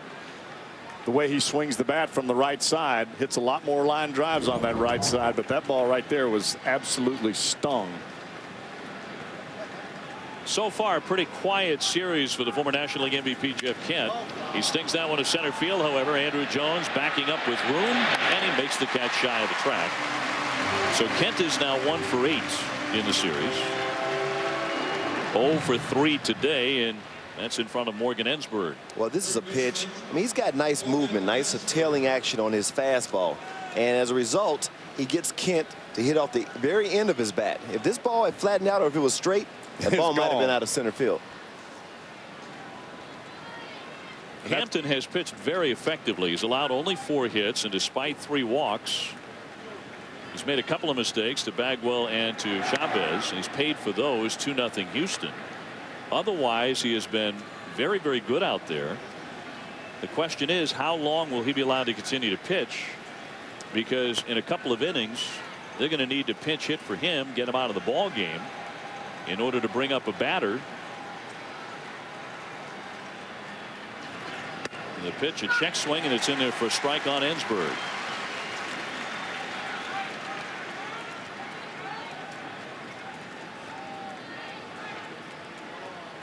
Runner at first base, Lance Berkman. Hampton definitely seems like he has control of all of the pitches that he's using today. Even the pitch that Bagwell hit out did not look to me as though it was a mistake pitch. It just looked like a great job of hitting from a guy like Bagwell that just went out there and absolutely got it. And once again, you see him moving the ball around the strike zone. The first pitch was away, and now he comes inside. Well, he's either cutting or sinking every pitch that comes up there. There he goes there and picked off the throw into second, to tag down, and he is out. Berkman cut down at second. So Hampton erases him, and it remains 2-0 Houston as we go to the bottom of the 6th.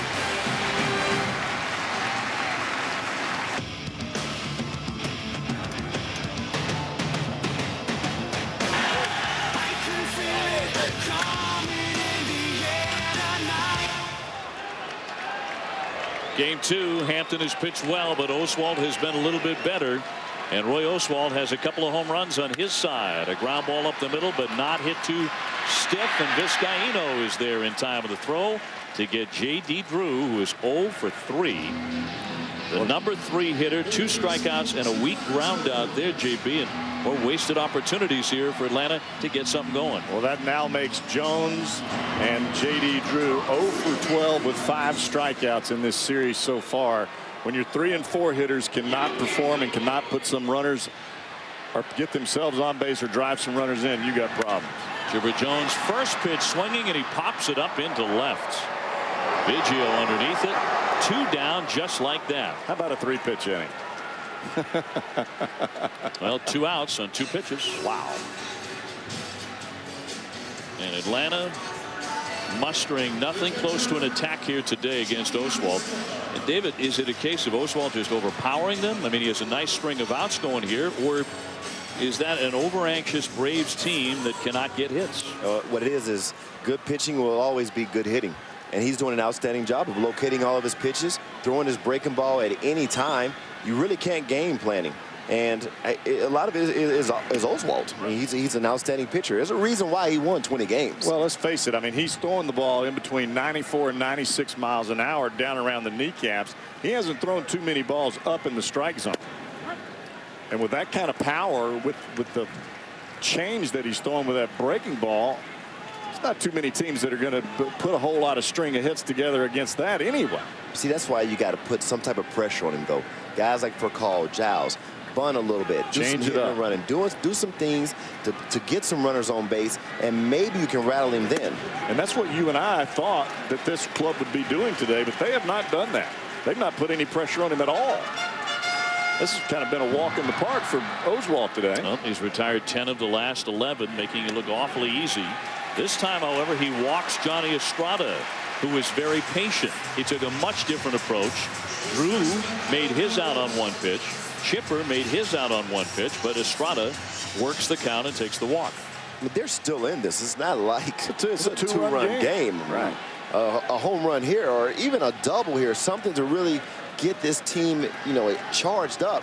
And they're right back in this. I mean, it's only a 2-run game. But you can keep on saying that until the bottom of the 9th inning, and all of a sudden you're down 2-0. You run out of innings. Trying to hold up, and LaRoche could not. He's had some good swings today. He ripped a single in the second inning and struck out in the fourth inning. He was 0 for 3 yesterday. There's that breaking ball, though, and he'll throw it at any minute. But you got to have a game plan against a guy like this. You can't just go up there and just go up there hacking like that. And he lays that one in there for a called strike. And now he has LaRoche in the hole, 0-2. So a 2-out walk has a base runner for Atlanta in Estrada. But Oswalt delivers, and he left it downstairs again.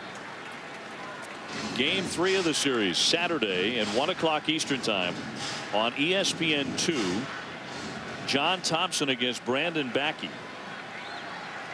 And a game 4 if necessary on ESPN on Sunday, also at 1 o'clock at Minute Maid. He fouled that one off his body. 1 ball, 2 strikes. You can almost see Roy Oswalt speed up his delivery when he throws that really slow breaking ball, and it almost makes the hitter jump out at him, and that pitch came in at 68 miles an hour. I mean, LaRoche barely even got a piece of that ball. But that's 4 breaking balls in a row. You got to be careful throwing too many pitches of the same. And with a fastball there at 93 and missed. Yeah, that was important. You cannot give a guy 4 or 5 straight breaking balls, because you miss a little bit, he's going to hammer it. Smoke it. Swing, fly ball, very shallow center coming in. Beltran, he waited a long time. Did he wait too long? They did. It falls in for a hit. Estrada into third. He's there safely. Beltran fooled a little bit on that fly to center field. Vizcaino also went running out and could not make the over-the-shoulder catch. And a break for Atlanta. Runners at first and third and 2 down here in the 6th. I mean, you're right. He didn't get a great jump on this, and I still thought the type of speed that he has, he would still make this play. But this ball just has perfect placement. Just fortunate they didn't get hurt, or it could have been a lot more costly. Well, the swing that LaRoche took, I think, made Beltran take a first step back and didn't allow him to get back to the baseball. But he hit it off the end of the bat because it was that slow breaking ball, and it just kind of just flopped right in there. But this is a break. This is now you feel the crowd. Now you feel the energy. Now they're coming alive. It's always you need one play, something to wake everybody up. This may be it. And you got Andrew Jones up, who does have success against Roy Oswalt. Well, this was by far the biggest AB of the series for Atlanta at this point. And here it comes. Andrews 6 out of 12 against Oswalt, including a base hit in the 4th inning. 1 for 2 today. And 29 homers, 91 RBIs during the regular season. Estrada and LaRoche are on. The inning probably should be over. Breaking ball, high fly right center, but that should be caught. Beltran into the alley, and that does it for Atlanta here in the 6th. They get the break. They do not capitalize. That's a big story in this series. 2-0 Houston. Atlanta blowing a chance with 2 men on after that pop-up by LaRoche falls in for a base hit. But Andrew Jones, who usually has a lot of success against Roy Oswalt, flies out to center field harmlessly. And the Braves miss another chance. And they're down 2-0. The Astros in front and batting here in the 7th inning. A ground ball on the first pitch. Ensberg for call and 1 man out with Vizcaino on the way up. But J.D. Drew and Chipper Jones combined in this series for the Braves are now 0 for 13 with 5 strikeouts. They've stranded 10 base runners, 8 of them in scoring position. I mean, you look at Hampton's numbers. I mean, he's only given up 4 hits. The guys pitched outstanding. You're not going to shut out this Houston ball club. That's just not going to happen right now. But offensively for the Braves, they are just absolutely struggling. I mean, 0 for the. What were the numbers you just threw out right there? 0 for 14, 0 for 13 from your 3 and 4 guys? That's tough. David, you made the point when we came on air as Vizcaino takes a strike that the Astros are doing what good clubs, hot teams, do all the time. They get it not from 1, 2, or 3 guys. They're getting their offense from places you would not expect. And that includes the man now on deck, Raul Chavez, the catcher. He's the Astros' number 2 catcher. Usually it's Brad Ausmus, but Chavez catches Roy Oswalt when he pitches like today. Chavez with a home run and a single He is 2 for 2 with an RBI and a run scored. And he never hits lefties, not particularly well. But today he's hammering on Hampton, one of the few who is. Bagwell with a home run earlier. That was in the first inning. And the Astros have made those homers stand up.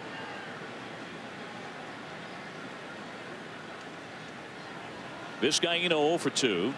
He's grounded out and hit into a force play. Again, it's not like the Astros are crushing the ball. They have only 4 hits, as Jeff mentioned. 2-2 on Vizcaíno. And really, if you look at it, the only bad pitch that Hampton's made was the pitch to Chavez. It was up in the strike zone. It was the first pitch, just trying to get a ball over the plate, and he crushes it over the left field wall. That ball that Bagwell hit out of right field wasn't even a strike. That ball was down on the kneecaps. But there's something up with Hampton here. We've talked about his injury, the torn cartilage in the knee all day. Bobby Cox is coming out with the training staff, and he is in pain. Mike Hampton is in pain again.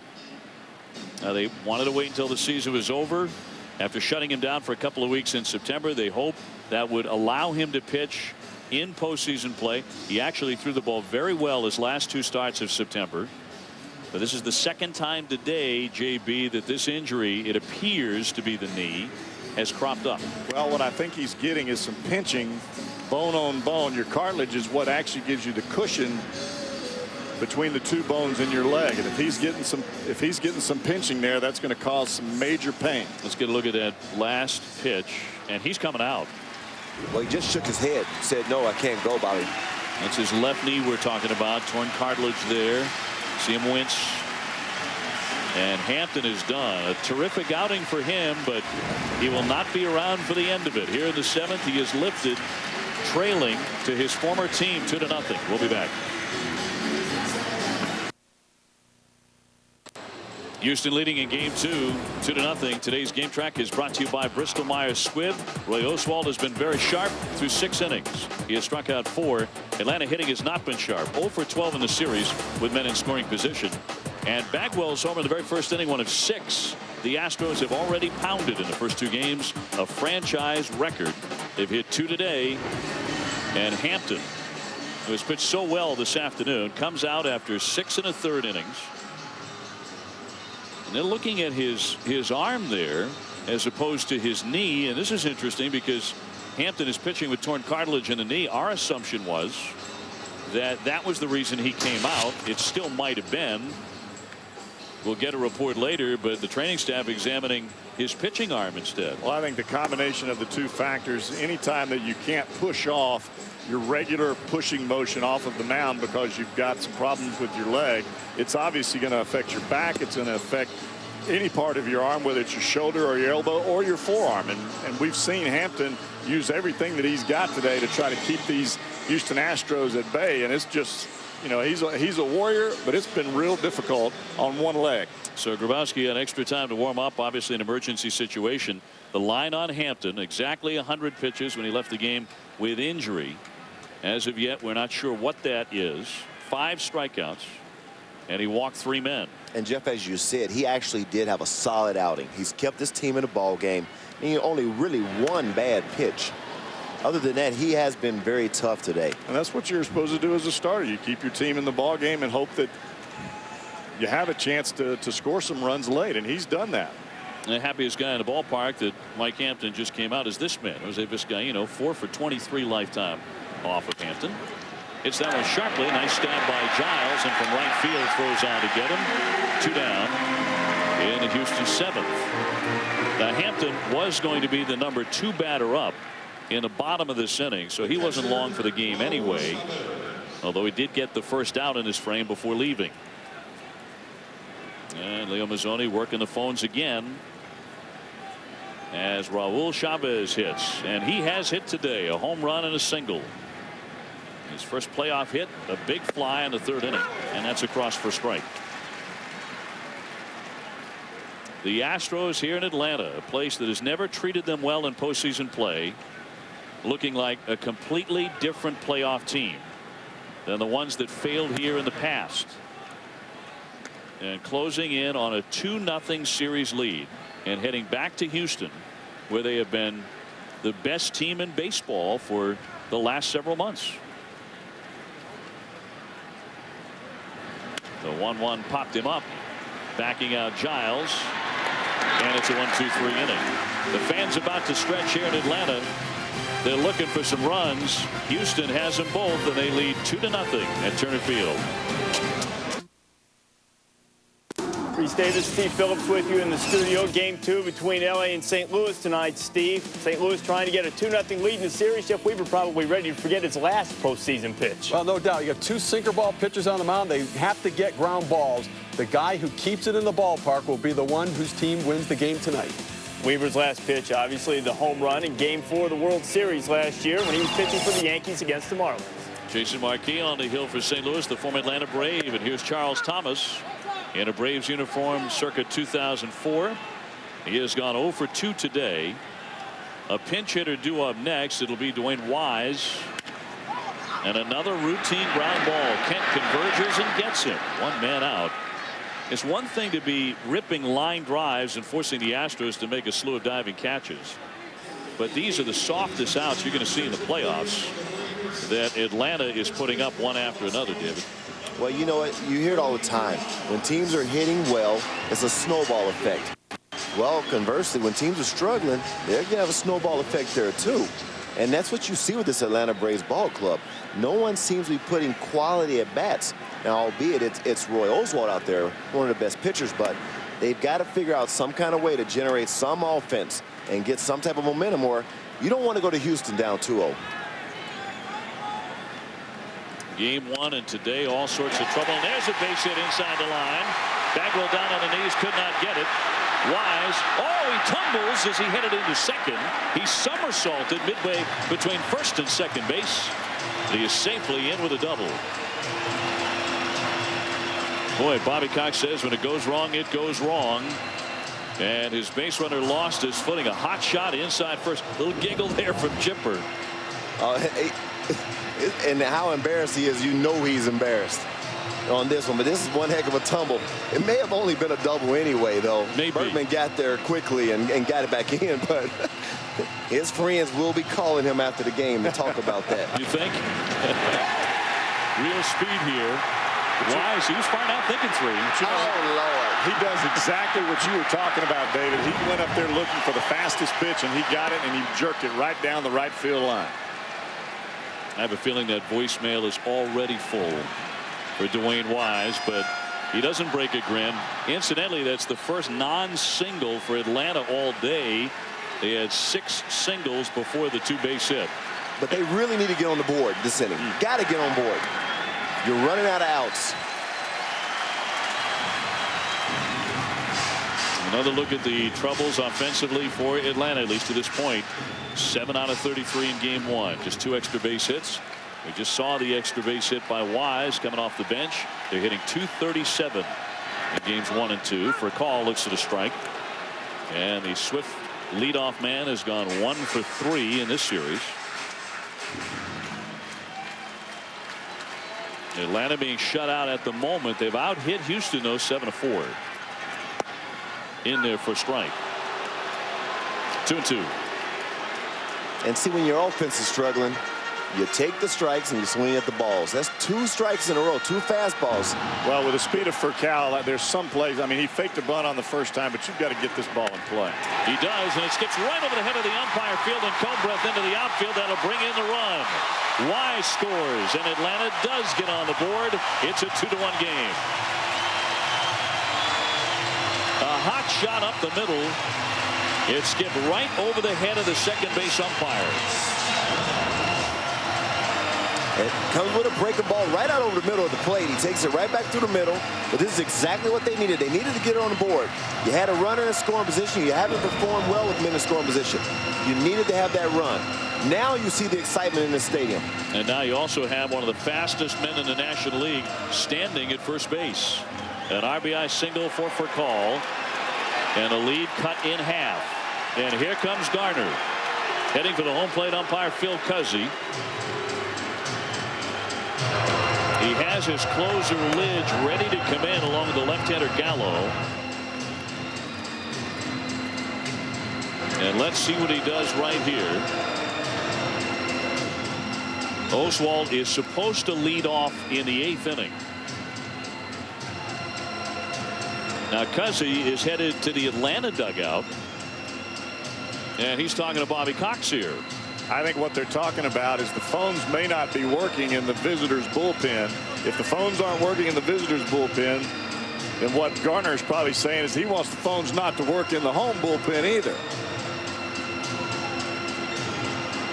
That's a little home cooking probably. Somebody See, they they can't even make a signal down there in front of the dugout as to who they want to get up or who they need to throw. And I guarantee you that's what Garner's talking about. I can't even call my bullpen right now to get my pitchers up. And you really can't even see them either. The way it's configured, you can't even see down there. Now they're sending a runner down there to tell somebody either to get up or come into the ball game. Well, this could be fascinating. We could be watching this on both sides for the rest of the afternoon and into the evening. That looked like Brandon Backey, who's going to start game 3. He's the messenger. Well, he's the messenger, but this has happened before in this ballpark. I've actually sat down in that bullpen where those phones don't work. You can't call back and forth to the dugout. So this has happened before. This has happened before. This is not the first time. So the Atlanta Braves apparently need to work out some kinks in their ballpark as far as the phone service is concerned. Well, what Phil Garner is trying to do is he's trying to make sure that his pitcher's ready. If it's Brad Lidge that he's trying to get ready, he's trying to get in as much time as he possibly can and do whatever he can do to make sure that his pitcher's ready to come into the ball game. But this is like a basketball game when you get a timeout. You sense the momentum starting to change. Let me try to get everything back calm. Let me try to take some of that away. There looks like they're going to make a double switch here. It looks like Bruntlett is going to go to shortstop, and they're probably going to bring Brad Lidge into this ball game is my guess. Oswald, if that occurs, will be done after 6 1/3, 8 hits, no runs, 4 strikeouts. But it feels inside Turner Field as if Garner is using some of the technical difficulties to ice Atlanta's comeback here. A couple of hits in the inning. Yeah. Good managing. Double switch, and we'll be back in just a moment at Turner Field. The day is done for Roy Oswalt. 6 1/3. He gives up 1 run, but Atlanta is back in the series after a big run here. October, 8 teams, 1 champion. The race to the World Series is on. Catch all the action on ESPN and ESPN2. Don't miss it. Now, while you were away, Bobby Cox went over talking to Bob Watson. He's also talking with Joe Brinkman. I think what's going on here is Bobby is not buying the idea that the Astros have trouble with their bullpen phone in their dugout. Well, I think what he's saying is he can't. Garner came out and was pointing to the bullpen, pointing to the umpire, saying, you know, something's going on here. I got to, you know, I've got to make sure that the umpires know that I have no communication with my bullpen. I think Bobby's question is, if he comes out the first time, how come he gets to go back and come back again? That's the issue. He came out, Garner came out onto the field, and then he came back. Then he went back to the dugout, came back out onto the field without making a switch. Now, the gentleman on the right, we just saw the gray-haired gentleman next to Bob Watson, is Jack McKeon, and he is the supervisor of the umpires. And they have been talking with Bobby and trying to get this thing sorted out. In the meantime, the Astros go to the bullpen, and they're going to bring on a big right-hander. Now, this conversation is ongoing. We did see Brandon Backey leave the dugout of the Astros and run down to the bullpen, presumably to get somebody warmed up. Well, I think what Backey was doing was trying to find out if Lidge was actually ready. He was ready to go, yeah. You can't bring a guy into the ball game if he hasn't been warming up. If you've got no communication with the bullpen, how do you know if he's ready or not? Garner didn't know. Lidge was warming up, though. He had been warming up previously, along with Gallo. So it wasn't like he was completely unready to come in. Fix the phones and this doesn't happen. Well, the fans trying to get their energy back up after a long delay here. And here's Marcus Giles with Fricall at first. And that's in there for a strike. There are actually times in this ballpark where we took walkie-talkies to the bullpen and had a walkie-talkie in the dugout and in the bullpen just in case that issue that just happened didn't happen to us. An ongoing problem. And here in the playoffs, no less. 2-1 Houston. Here in the 7th inning, Call takes off, got a great jump. The throw by Chavez is into the outfield. Call is up and into third, and Atlanta has the tying run 90 feet away in the 7th. Well, Bobby said he was going to play the same way in Game 2 as he played in Game 1, aggressively. They haven't generated any offense today, so didn't have an opportunity to see what type of game plan they were going to play today. But I tell you what, for Call, he's a difference maker. He's a catalyst ball club.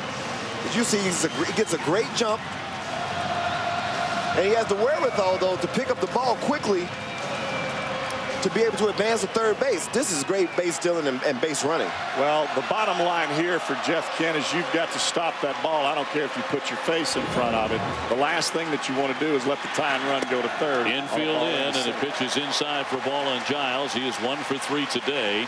Bobby Cox wanted that one. And I tell you what, this is a guy I would rather have at the plate right now. He's had quality at bats in the first 2 games. I want to take it. I wouldn't want it in J.D. Drew and Chipper Jones' hands right now. He wants to see Giles knock it out, and a squeeze play on, and they miss it. And it's actually foul tipped. Foul tipped at the plate. And they're going to send Call back. Giles just got a little piece of it. And that's a break. The Braves really caught a break on this. This would have been detrimental to them. Bobby's going for the tie right here. And as you can see, the ball bounced right up, right behind home plate. A foul ball, but man, this would have been a terrible play. Now you see, Chavez got to it so quickly, everybody in the ballpark thought that he had caught it clean and there was going to be an out at the plate. That ball actually hit Giles in the back while he was still in the batter's box. Swing and a miss, and he struck him out. That one foul tipped into the mitt. Chavez hung on for that out, and there are 2 gone. So a squeeze play that was not successful, although luckily for the Braves, Giles did get a bat on it and foul tip it, and now he swings through the very next pitch, and there are 2 down. Well, he comes back with a breaking ball, and he knows. He just knows he missed a hang, and it was hanging too. Wasn't a great breaking ball. You're going to have a National League reliever come in to get big strikeouts in big situations. This is the guy you want out there. Here's Drew with another chance. He is 0 for 3 today after going 0 for 3 in Game 1. Lidge has been spectacular, incidentally, coming out of the bullpen since they made him the closer back in June when they traded Octavio Dotel. And he has converted 29 out of 33 save opportunities.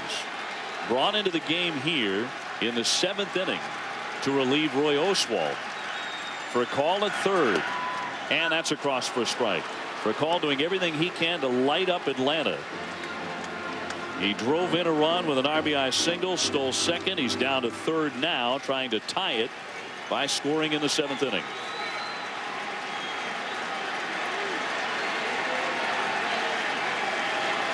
The right-hander trying to maintain a 1-run lead in the pitch.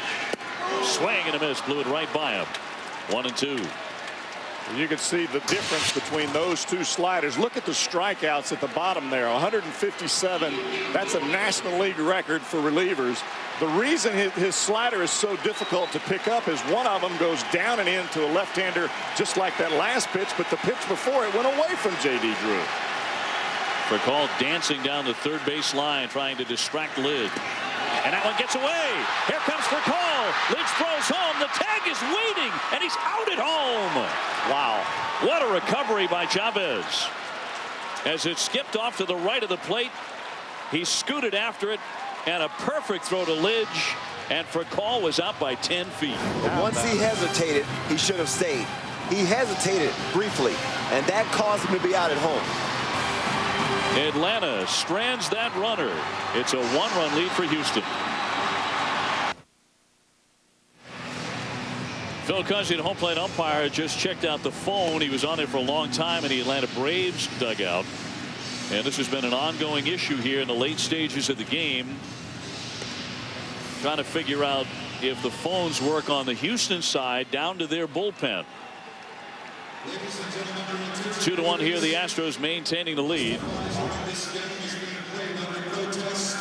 Trying to do a little lip reading here on Phil Cuzzy. And the Braves are protesting this game. That's what he's saying. That's the reason he went on their phone, the one that works, by the way, apparently, and called upstairs to the press box to announce that the Atlanta Braves, Bobby Cox, have decided to play this game under protest. And we are presuming because of the phone problems. This is really extraordinary for a playoff game. And the game has turned into a terrific battle now. It is 2-1 Houston as we go to the 8th inning.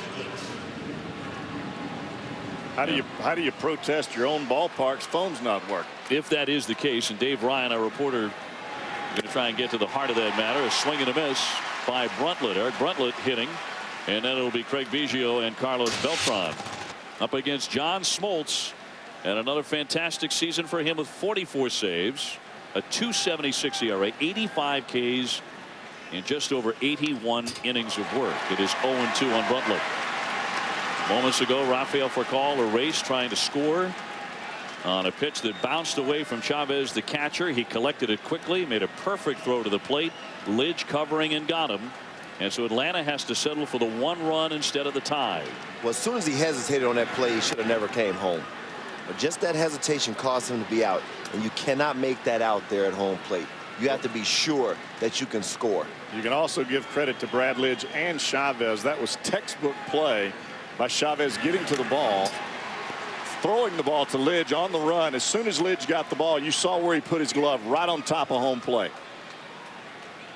Even if it had been bang bang, he would have been out at home plate because of the way that they handle it from the defensive side. We're going to try and get word from Jim McKeon, the umpire supervisor, about what has unfolded here from Atlanta's perspective and from Houston's perspective as far as the phone trouble. 2-2 now on Bruntlett. So the Astros, who got a run in the first inning, a run in the third, both on homers, had a 2-0 lead behind Oswald. They were sailing along, but now Atlanta is back in it. A double by Wise coming off the bench, and then Furcal drove him in with a single, stole second, advanced to third. Atlanta tried for the suicide squeeze. That nearly backfired with an out at the plate, but then moments later, Furcal was out, unable to score on the pitch that bounded away from the catcher. The 3-2 from Smoltz. Little ground ball to first and an easy stop for LaRoche, one away. Now look back at a play that Atlanta thought they could tie the game on, but it did not. If you take a look at this, see, he paused right there way too late. It was more than a pause. I mean, if he had gone immediately, he would have been safe easily. But as a runner, as soon as you pause that like that, just go ahead and stay there. You've missed the opportunity to make it. See right there, now he starts. Now he's very fast, but he's not that fast. That's too long of a pause. He ain't Superman. So here's Biggio. He's gone 0 for 2 today with a walk. He hit into a double play in the 5th inning. And he grounds this one routinely to Furcal. 2 down. Now looking at this 2-1 score, how big now does the bunt that Biggio did not put down back in the 5th inning when he hit into the double play? And it was after a single and a walk with nobody out. And Biggio at first was going to bunt, and then they pulled it away and he hit into a 5-4-3. Moments later, Beltran struck out. He's 0 for 3 today. And that opportunity went right by the boards. So they could not add on in that frame. Question is, do the Astros have enough? Smoltz on now for Atlanta. Nobody on base and 2 away. Beltran with a home run yesterday, 3 hits as well. And it's 1-1. Well, you can tell the importance of this ball game by the 2 pitchers that are in. Coming in the 7th inning for the Astros is Brad Lidge. He's the end of the line for the Houston Astros. And coming in a non-safe situation for the Braves is John Smoltz. He's the end of the line for the Braves.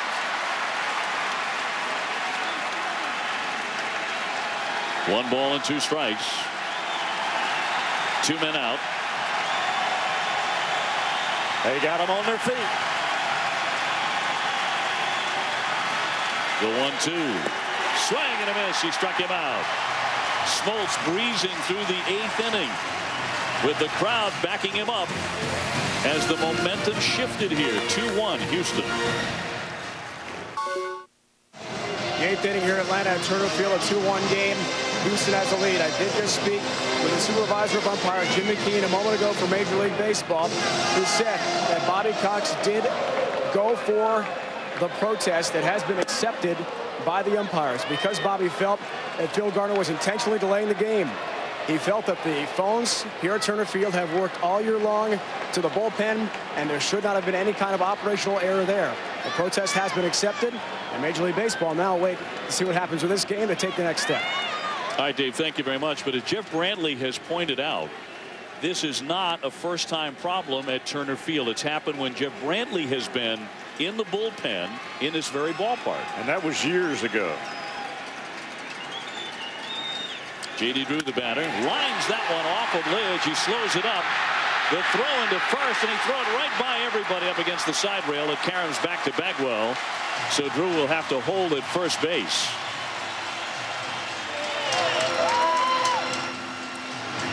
So the leadoff man is on here in the 8th inning with J.D. Drew reaching for the first time in this game. Well, all day they've been feeding him a lot of breaking balls. This is the first fastball that he'd seen in this at-bat. And it was a bullet. Maybe this will get him started. He didn't miss it. That ball was hit right on the screws. But an accurate throw by Bruntlett still has a chance to get him.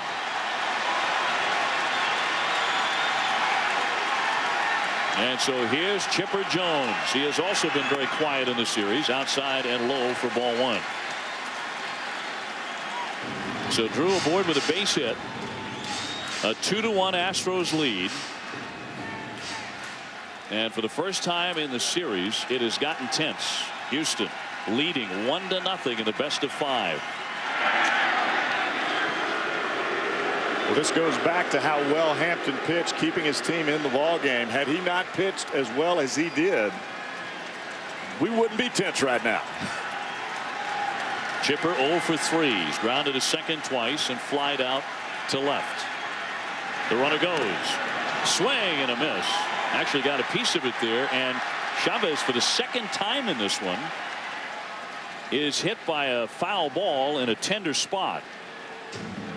So on the foul, J.D. Drew, who is running, is heading back to first base now. Oh, that's under the throat. Right under the chin.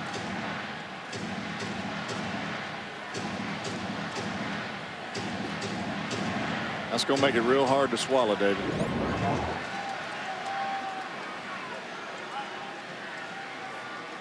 Chavez up and walking around. Garner went out to check on him as well. You know, the thing about it is when you're moving as a catcher, you really expose that part that's protected by that mask underneath your chin, simply because you've got to raise your chin in order to throw the ball to second base. Remember, Drew was taking off on that foul ball. Here comes the 1-1 as he gets his lead at first base, not running this time. 2 balls, 1 strike, nobody out.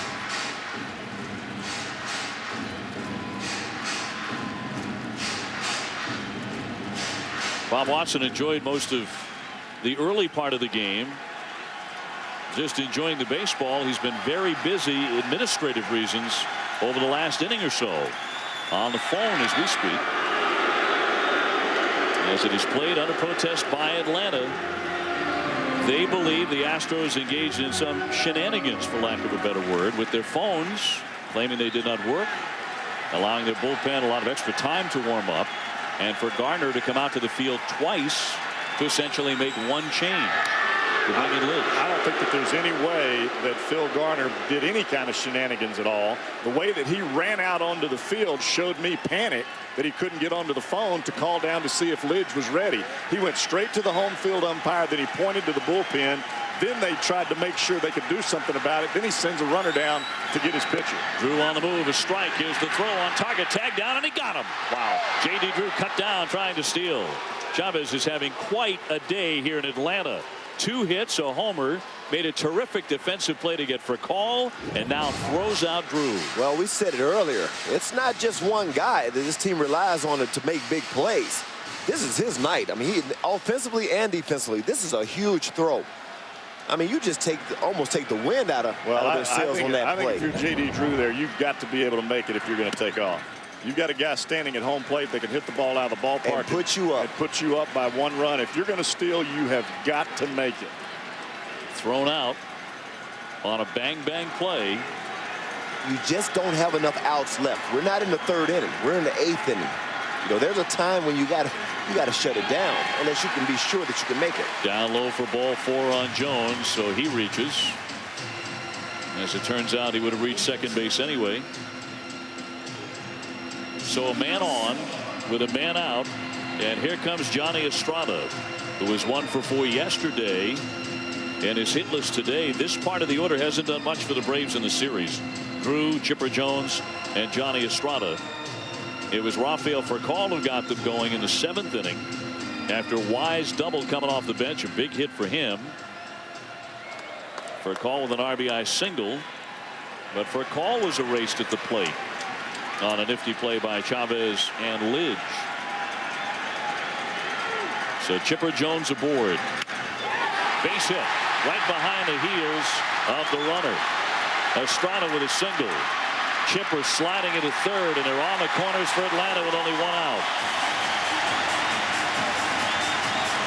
Well, Johnny Estrada all year has been one of their best clutch hitters. Gets a fastball and drives it right in that open hole. Fastball inside. Pulls it right in the hole. He got the hole right there. Pulls it right in the hole. Chipper, good base running, getting all the way to 3rd base. Once again, applying pressure on this Houston defense and this Houston ball club. The Braves will go to the bench and bring Veneman in to run. Chipper Jones representing the game's tying run now in the 8th inning. And Garner out to discuss this situation with Lidge, who certainly hasn't been unhittable, as he has been most of the second half.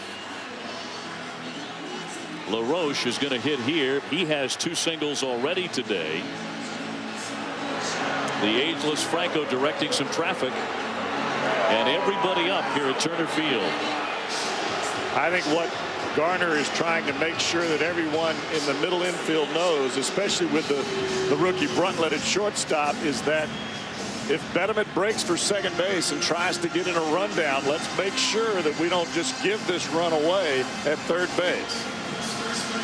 Oh, if it's not a guaranteed double play, I won't be surprised if they don't try to come home. Well, even on a steal from Betterman, you've got to keep Chipper Jones at bay. That's your #1 security right here. Chipper Jones 90 feet from tying it. Here's LaRoche. He's gone 2 for 3 with 2 singles, and he has some power, certainly the kind of power on a sac fly that can also tie this at 2.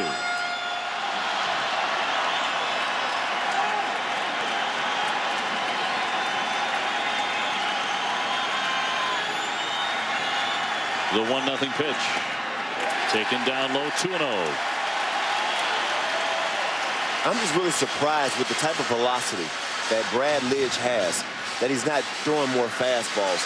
He's going primarily to breaking balls. He's throwing a lot of sliders, threw a lot of sliders to Chipper Jones, ended up walking him, and he's throwing a lot of sliders right here.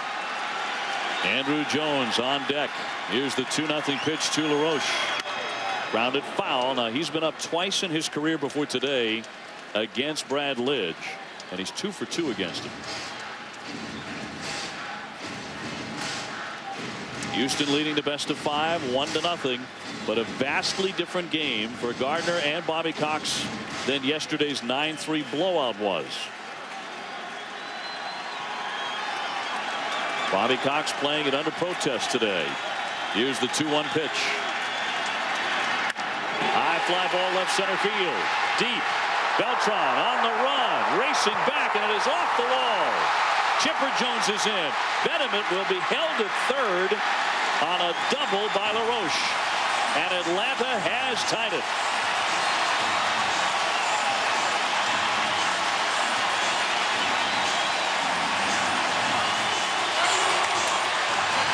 I said it earlier, you cannot continue to throw breaking ball after breaking ball to good major league hitters. This young kid can swing the bat. Gets another breaking ball, the 5th one he's seen, and he drives to the left center field. It's a tremendous play by Beltran, by the way, off the wall. He plays this ball perfectly. Betterman has some speed. If he doesn't play this ball like this, he possibly scores. 2nd and 3rd here. Atlanta in business. They tie it in the 8th inning. And there's only one man out. Nick Green is going to run for LaRoche, who just picked up his 3rd hit of the day. He's 3 for 4. And the infield is in with Andrew Jones at the bat. Right over his head, knocked down by Chavez, and the runners hold. And Andrew went down in a heap at the plate. Now let's make sure we understand this correctly. That was a slider that came out of the side of Brad Lidge's hand. The slider that he threw that LaRoche hit off the wall didn't do anything. So he tries to do a little bit extra. This ball comes out of the side of his hand. Everybody in the stands is thinking he's trying to knock him down. That's not the case. But Jerry mentions, why would he go primarily to all breaking balls? He has thrown breaking ball after breaking ball after breaking ball. The 1-0. Waved at and missed, and another breaking pitch to make it 1-1. It's one thing if you're throwing breaking balls to Andrew Jones. You know that's the pitch that you got to get him out with. But when you're facing Chipper and you're facing LaRoche, you've got to change speeds, or at least eye levels, at least make them see something else, then go back to the breaking ball if you feel like that's your out pitch. Bennett and Green on the bases. Bobby Cox with 2 pinch runners in there. The infield tugged in for Houston. The Braves have tied it. Ground ball to 3rd. Runner trying to score. Ensberg coming home, and the tag gets him. He is out at the dish for the 2nd out in the inning. And an easy play as Ensberg tossed it right on the money to Chavez. Well, he goes with the breaking ball again and gets what he needed, to a ground ball to an infielder. All he has to do is take his time and deliver a good throw to Chavez. Just hold on. You've got to remember, too, David, that this is Brad Lidge's first time in playoff atmosphere. This is why Phil Garner wanted to get him into the ballgame no matter what today before they got back to Houston. And you know as well as I do, when you're a young kid, you always go back to what is the best pitch that you have. You forget about exactly what got you here. You forget about your pitching, and you just start throwing your best pitch, which is a slider. And that's all we've seen from him tonight. Just hard for me to understand with a guy who throws 97, 98 miles an hour. Like you spoke earlier, at least throw 1 or 2. If you had to throw it in off the plate, or just change the eye level, you know, change it, then you can always come back to your slider. But you can't go slider, slider, slider. You and I know that because we've got to play out there for a long time. It's a little different when it's your first go round in the playoffs. Here's Charles Thomas now. Yesterday, Atlanta's hopes of beating Roger Clemens. Thomas was at the bat, and it was a no-doubt killer at bat in the 3rd inning. Bases loaded, he struck out. He gets another chance here today, looking to bunt, but he takes it inside for ball 1. So another opportunity for young Charles Thomas, who has grounded out all 3 times. Green, the runner, at 3rd. If he scores, Atlanta has the lead, and they will lead for the first time today. But how big is that J.D. Drew now stolen base attempt? And that's huge. Ran into that's too big of a chance to take this late in the ball game. Well, you're also in a tough situation now for Bobby Cox because he's got Franco on deck. That's John Smoltz's spot. The 1-0, a slicer foul on a play. That's right. Smoltz would be in the on-deck area, but now Franco has come out to hit for him. Bobby Cox, in an ideal world, has John Smoltz ready to go out after he gets another run here and put away game 2 for the Braves to split the series. Smoltz remains on the bench wearing the helmet. 1 ball, 1 strike. Runners at 1st and 3rd for Atlanta. They've tied it up here on an Adam LaRoche double. Lidge with a 1-1. In there for strike. And again, David, not hard. 87. That's another slider. Anytime you see any pitch, 86, 88, 89, those are all sliders from Brad Lidge. If you see a pitch that's 96, 97, that's the fastball.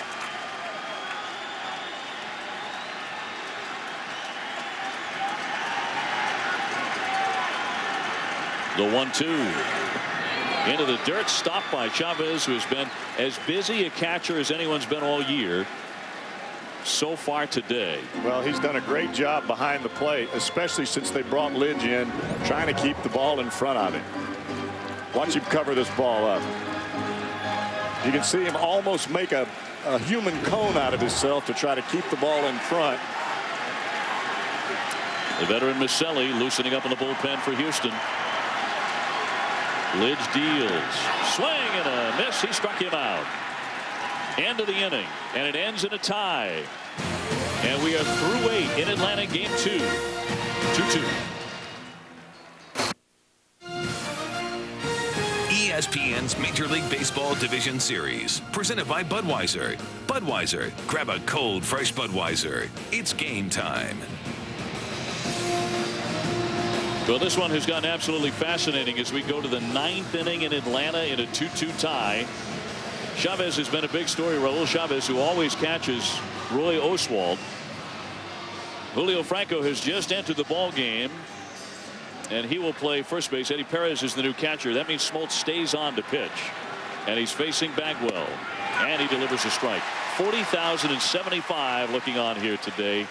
Game 2 at Turner Field, being played under protest by Bobby Cox because he believes that some shenanigans are going on, that the Houston Astros maintaining that their telephone connection to the bullpen on the left field line was not functioning. Got some extra time to make a change and warm up pitchers. Bobby Cox believes they have no trouble at all with their phones. And so they have alerted the authorities here in Atlanta that the game is being played under protest. As you look at Bagwell, lifetime against Smoltz, he's done pretty well. 297 with 2 homers. 91 at bats. So, David, you talk about a guy who has a book against a pitcher.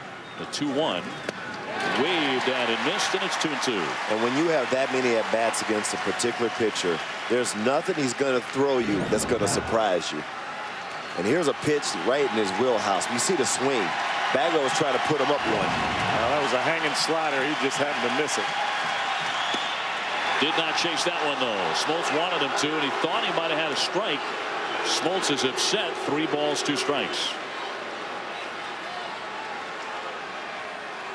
You watch Smoltz's reaction right here, and you're not going to see this much out of John Smoltz, but I guarantee you he thinks that's a strike.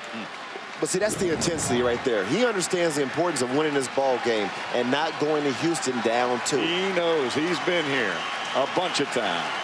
Well, that one's not hard to figure out for Leo Mazzoni and Bobby Cox. Here's the 3-2. High pop-up on the right side of the infield. Giles out into right field. And he's got it. Bagwell retired. He's 1 for 4. Now, Smoltz was angry moments ago. Still is, apparently. But so is Bagwell. This is the second at bat he missed his pitch. See, now you can sense a little bit of tension now with this Houston ball club. You know, Bagwell's first swing was a very big swing. It wasn't that comfortable, compact swing.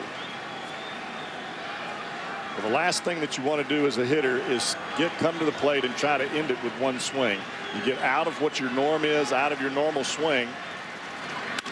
Berkman swings. It's a high twisting pop-up down the left field line. It'll make the seats. Especially against a guy like Smoltz. You start trying to swing for the fences against this guy, he's going to put you away like ice water. Another guy who's had pretty good luck against John Smoltz. 4 out of 6 for Lance Berkman. He's 1 for 3 today. Remember, the Astros had a 2-0 lead until the bottom of the 7th inning today with Roy Oswalt on the hill. Now we're tied 2-2 in the 9th. Check swing, and it was inside. And another pitch that Smoltz wanted badly. He did not get it. But this ball is in off the plate. I mean, yeah, he wants it. He would love to get a couple inches in off the plate, but this ball is inside.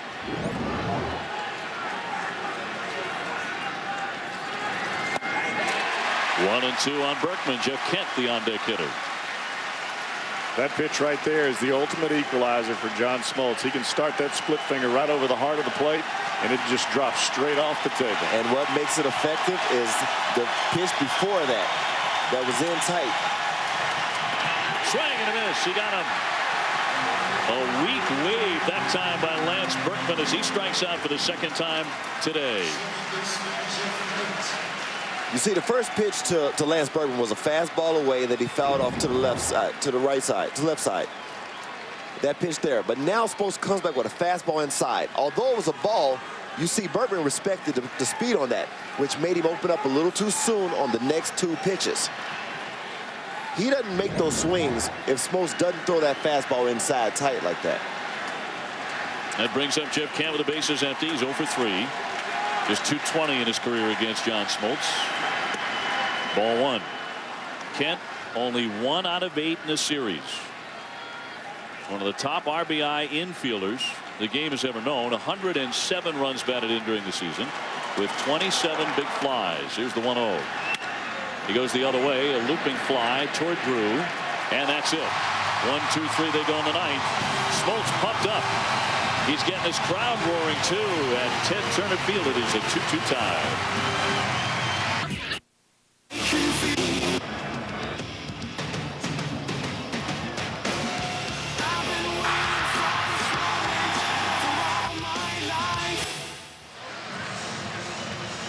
John Smoltz is going to bat for himself. How about this? We're about to go to the last half of the 9th inning at Turner Field, game number 2. Atlanta trying to tie the series.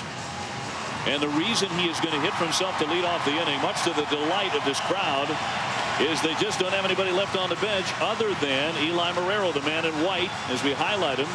And he's the backup catcher, so you can't go with him. And so Smoltz will lead it off, followed by Fricall and Giles. And the crowd's loving it here.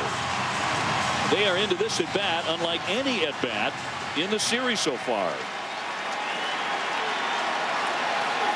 Well, if he gets a hit right here, they're going to really be loving it. Loops this one to right. Here comes Berkman, and he got that hit. How about that? Smoltz leading off the 9th with a base hit off of Lidge.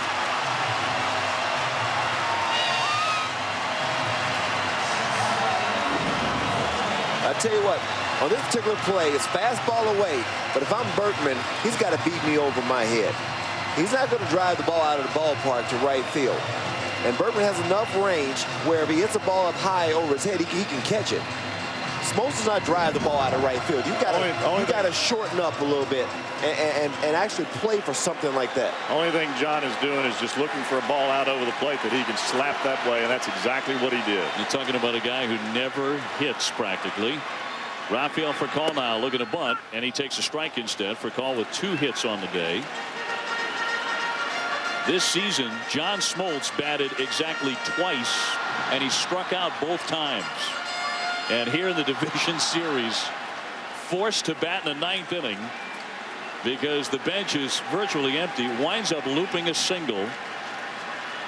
And he represents the game-winning run for the Braves. Fricall gets the bunt down. Chavez jumps. He'll throw to first. Close. Got him. Into second, Smoltz. But Fricall out at first base by a hair, according to Wally Bell. Well, he thought about going to second, and it almost cost him. Because he was really thinking about it. And you got a guy like Fricall running down first baseline. You don't have a lot of time. He gets the bunt down, and you see what, as soon as he gets it, he's thinking. I mean, he even pumped his glove. Well, had he not stumbled there, I think he would have probably tried to go to second. I think that was his original intent. But like you said, David, he doesn't turn and fire that ball to first base. When he did, he's safe. Here's Marcus Giles with the Atlanta closer at second base. Swing and a miss for strike 1. Giles 1 for 4 with a 3rd inning single. The outfield is playing at normal depth. Giles with good power despite just 8 home runs this year. But will Smoltz be able to score on a base hit? Grounded the other way weakly. Kent has it. Out at first, and Smoltz into 3rd with 2 down. And that will send up J.D. Drew. Now, who would have ever thought that we'd be coming to the bottom half of the 9th inning with John Smoltz being the run that could possibly put him over the top, and J.D. Drew standing at the plate to drive him in. Drew today 1 for 4. He singled in the 8th inning, that was caught stealing as he was thrown out at second. And I got to believe he's going to see a lot of breaking balls. He saw it his last at bat. The one fastball he saw, he almost took the glove off Brad Lidge. The first pitch in there for a called strike. Smoltz 90 feet away. after his leadoff single, a sac bunt, and a ground out. If he scores, it's over, and Atlanta ties this best of 5. Well, we've got to really watch Chavez behind the plate. If Lidge is going to throw a lot of breaking balls, he may be real busy behind the dish. The 0-1 pitch. Now 0-2.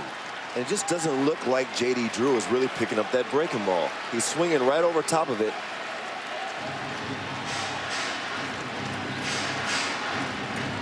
Two down in the bottom of the 9th. The Braves tied it with a run in the 7th and the 8th. They have the winning run at 3rd in John Smoltz, no less. The 0-2. Swing and a miss. He struck him out, and we're going to extra innings in Atlanta. Smoltz stranded at 3rd base. Still tied 2-2.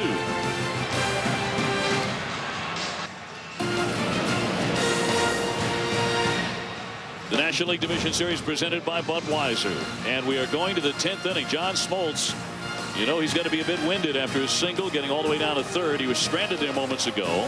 Back to work in extra innings now. Coming up, Sports Center, Dan Patrick will get you caught up on all the division series as well as everything going on around the world of sports. Derek Jeter, the best ever. Kurt Schilling looking at his next start. And jail time for Jamal Lewis. All to come on Sports Center. Dave O'Brien, David Justice, Jeff Brantley, and Dave Ryan with you in a game that is being played under protest. If you're just joining us, back in the 7th inning, Bobby Cox, the Braves manager, alerted the press box that the game is being played under protest. Atlanta believes that the Astros were simply faking, and I kid you not, that they were faking that their phone communication between the dugout and the bullpen was not working. At a critical time in the game in the 7th inning after Furcal, it really got Atlanta going offensively. And that allowed the Houston Astros to take a lot of time to make a pitching change, plus 2 visits to the umpires from the manager, Phil Garner. See what the Astros have to say about that later. In the meantime, Morgan Ensberg is leading off the 10th inning in front of 40,075 at Turner Field. 1-0 Houston in the lead in the series, but the game tied here 2-2, and the 2-1 is outside. Now, if I'm Morgan Ensberg right now, I am lining up a fastball that I can absolutely tattoo. John Smoltz does not want to put you on. You're going to get a fastball here. Well, this is also, John Smoltz hasn't pitched more than 2 innings all year long. Neither is Brad Lidge. That's down low for ball 4. And so the Astros have their leadoff man on in the 10th inning.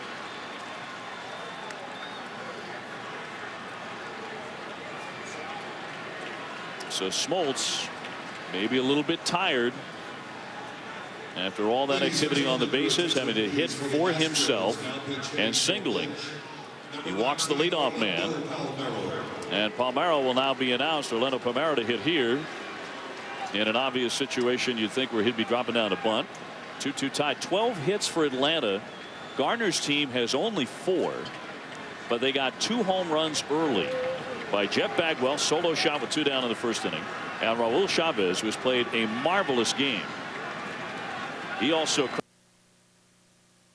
a long time, David, it looked like that was going to hold up behind Oswalt. Oh, absolutely. I mean, Oswalt threw an outstanding game. I mean, he was right there, but we were saying it the whole game. We're only a bloop and a blast from this becoming a ball game. And that the play where we had 1st and 2nd with Biggio earlier, when he swung and hit into a double play, we wondered if that would come back and haunt this ball club. Yeah, because it looked like they were going to bunt, and that was their intention at first, but then they pulled back the bunt. Garner decided not to bunt him. Instead, he hits into the double play, and that was a killer at the time. Smoltz 2+. He's already thrown 30 pitches now, and he missed with another one. Now, we got an injury update on Mike Hampton, who left the game after 6 1/3, allowing just 4 hits. He was outstanding. He's had all sorts of knee trouble, torn cartilage in the left knee. But today what got him was a tight left forearm. And that's why he had to come out in the 7th inning. Bunted at, looped on the infield, scooped up by Smoltz. Now he'll race back and tag out Palmeiro. Ensberg is safely into 2nd on the sacrifice bunt. Smoltz doing a good job racing over to cut off the ageless but still 46-year-old Julio Franco. So one away here. Well, you see, Smoltz is an athlete. I mean, if this ball stays up just a little bit, you'll see him stretch out and dive and try to make a diving catch. But Palmeiro does his job. What he wants to do is get him into get the runner Ensberg into scoring position. Now let's see if we can push him across. Bobby Cox trotting out to check on Smoltz here as the Astros are announcing a pinch hitter. It'll be Lamb. So he will hit in the 8th spot. And he's going to be batting for Chavez in just a moment. Houston up 1-0. Bobby Cox says John Smoltz is just fine to continue. Tonight on Fox at 8 o'clock Eastern, the Dodgers will look to get even with the Cardinals in Game 2 of their series. The scheduled starters, Jeff Weaver and Jason Marquis. Tomorrow on ESPN at 4 o'clock Eastern, the Angels trying to stay alive. They take on the Red Sox, who lead 2-0. Kelvin Escobar against Bronson Arroyo. Then at 8, it's the Yankees in Minnesota. Kevin Brown against Carlos Silva. Alfonseca loosening in the Atlanta pen. And that's another one missing. Well, I think when Bobby Cox went out, Mike Lamb is such a good hitter. The last thing that you want to do here is give him a fastball that he can handle, because he can handle just about anybody's fastball. You got Bruntlett on deck, and then you got Lane coming up after him, both right-handed hitters, possible ground ball candidates for a double play. Lamb 288 during the season. 1 ball and 1 strike on him. 1 career home run and a pinch hitting performance.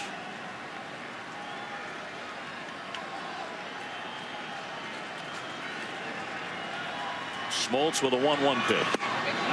Missed outside, and again, maybe some trouble with Phil Cuzzy, who's actually had a very consistent day, but Smoltz has not been thrilled with him since he came in. Well, Smoltz is not thrilled with it, but it's a ball. I mean, this pitch is actually, it's off the plate. It's not a strike. Ball's outside.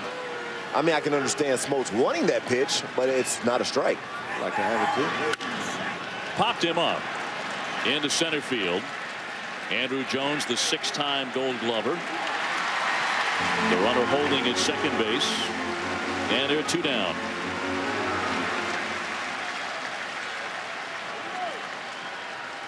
So that sends up Bruntlett, looking for a 2-out hit off of one of the best closers in the game, who on this day is also clearly the best hitting closer in the history of Major League Baseball. John Smoltz with really a special moment for him, a base hit, although he did not score back in the 9th inning. Well, let's see if another young kid can come up big. Jason Lane had a home run last night. Let's see if Bruntlett can get on the board. He takes ball 1.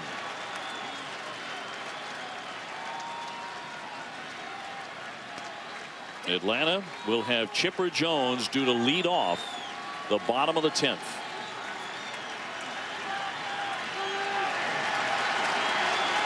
The 1-0 from Smoltz. Fouled straight back, and he was late on that cut. 1-1.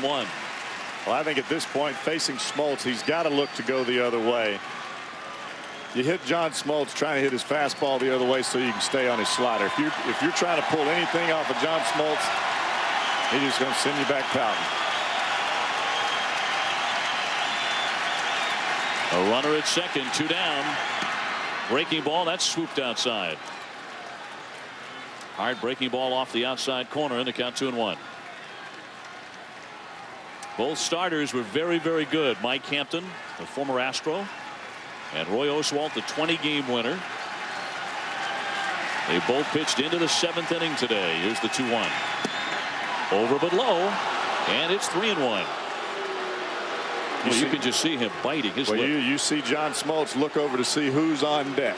That's the first thing he did because he called that pitch a ball. He looked to see who's on deck, because he's gonna make sure this kid doesn't get a fastball in the middle of the plate. Slider time. Get ready, kid. And he missed with it. Ball 4. Bruntlett is on. Second walk in the inning issued by Smoltz. And you have to remember, Smoltz is in his 3rd inning now. This pitch count is getting up, and he has a little frustration with pitches that I guess maybe normally are called strikes for him. 40 pitches at this point. I mean, that's a lot of pitches. Yep. A lot of weight on his shoulders. Lane, the batter.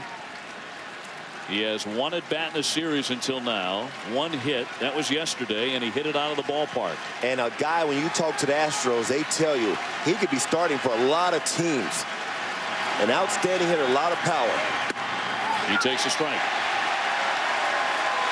And the crowd cheering rather derisively in support of Smoltz, and against the home plate ump, Phil Cuzzy. A 2-2 tie, top of the 10th.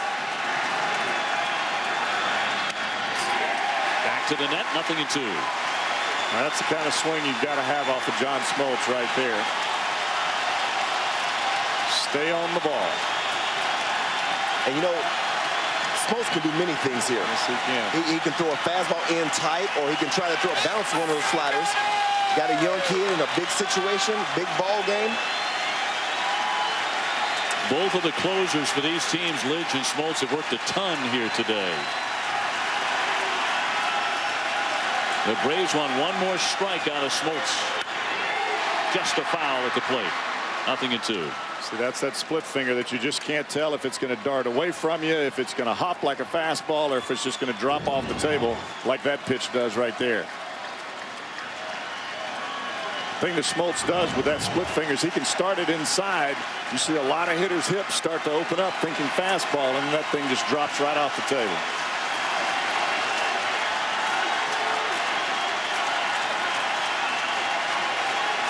First and second, the 0-2. Now a ball and 2 strikes on Lane. The Braves desperate to tie up this best of 5. Going on to Minute Maid in Houston, down 0-2 would be a death knell perhaps for the Braves. Here's the 1-2 pitch. Got him. He struck him out looking.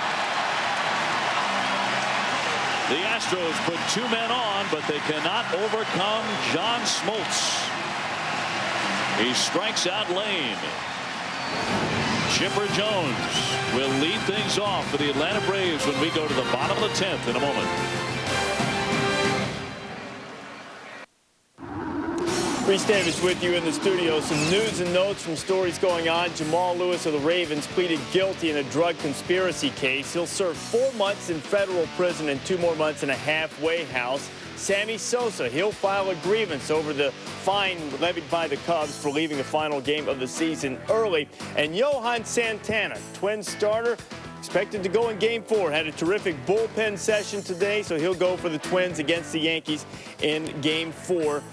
El Duque expected to go for the Yankees. Much more on that coming on SportsCenter, time permitting, following the Astros and the Braves. And we have college football coming up shortly. Marcus Hagans runs that Cavalier attack in Virginia. They're taking on Clemson in Charlottesville in a bit, guys. Bottom of the 10th inning of National League Division Series game number 2 in a 2-2 tie. Smoltz with a big strikeout moments ago. Dan Maselli will take over now on the hill for the Houston Astros. And he fires low ball 1 on Chipper Jones, who has gone 0 for 3. A look at Maselli's season. A lot of appearances. Got a nasty case of pink eye in the month of September. Very unusual. He actually got it in both eyes and shut him down for a while. The pitch outside on Chipper. Osmus will receive him. He's the new catcher taking over for Chavez. They pinch hit for Chavez, who had a terrific day. In extra innings, the Astros have not done very well this year. They're 3-7. High fly down the left field line, headed for the corner. And Lane will watch that one go off into the stands. 2 balls and 1 strike. Atlanta under 500 in extra inning games, but 7-8, so a good deal better than the Astros.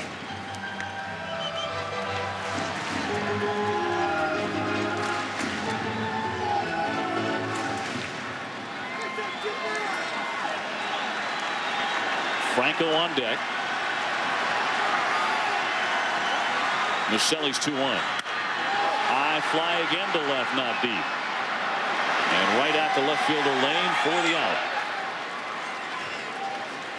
Now, when Chipper hit that ball, you saw the infielders pointing to the sky. This is a time of night where balls can get lost easily up in the sky.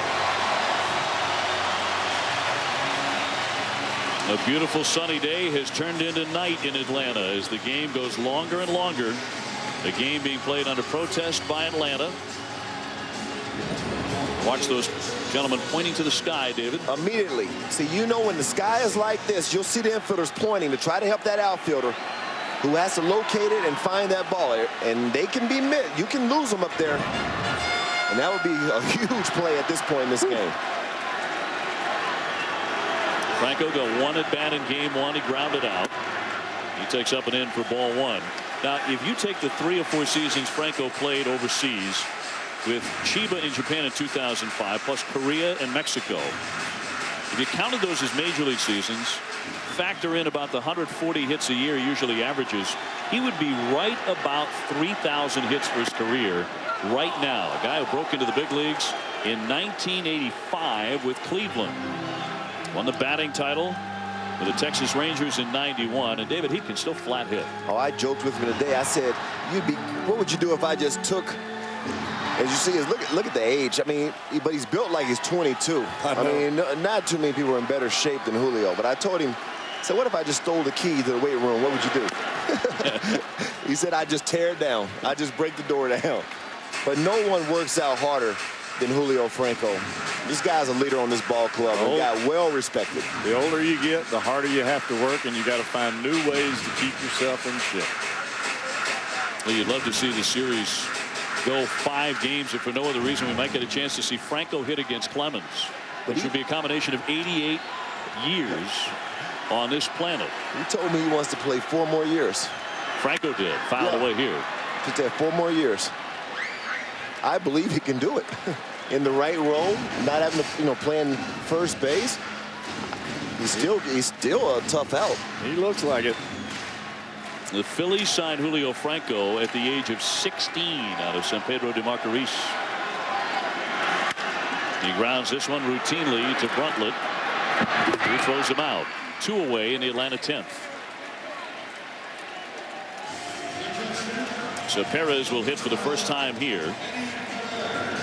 And a meaty part of the order, should this game go on to the 11th inning, due up for Houston. They got some big guns in Beltran and Bagwell and Berkman. Big one there for Atlanta, Andrew Jones. He has 1 hit today, a single.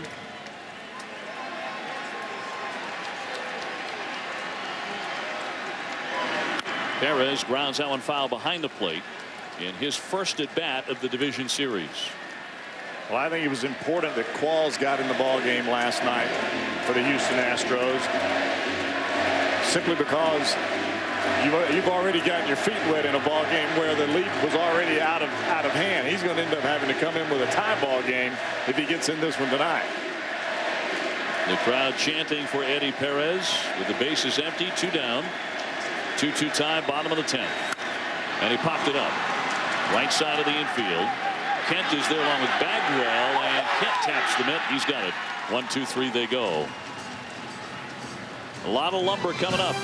Although not a lot of hits so far today. Bagwell has homered. We're tied 2-2 going to the 11th.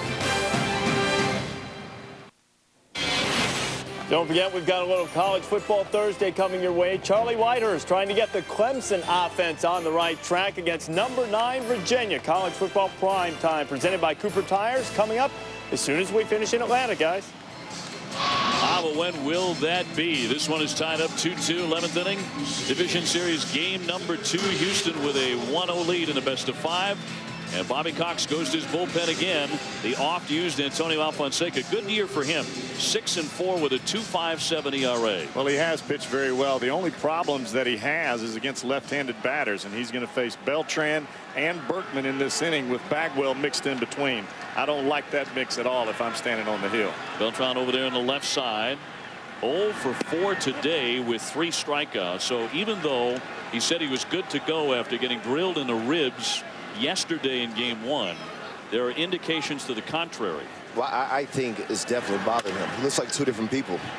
And he's about to go 0 for 5 to this point as he grounds out 1 man away in the 11th. And Bagwell marching up to the plate now.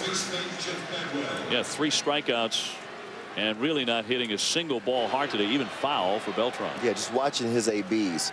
he looks like a totally different person today than yesterday. He looks like he's trying to compensate a little bit for that pain that's in there because he's jumping at the ball instead of waiting and letting the ball come to him. Well, Bagwell is known to jump at the ball and do a lot of damage when he does it. He homered back in the first inning off of Mike Hampton as the third batter into the game, and he lined it out of here to right field. He will dive across that plate. And he said yesterday when he doubled to right, that's exactly what he was trying to do. Not trying to pull it, which he does so well, but tag it deep to right. But that's smart hitting, because once you go into a series, you want to find out how a team is going to try to get you out, and then you make your adjustment towards that.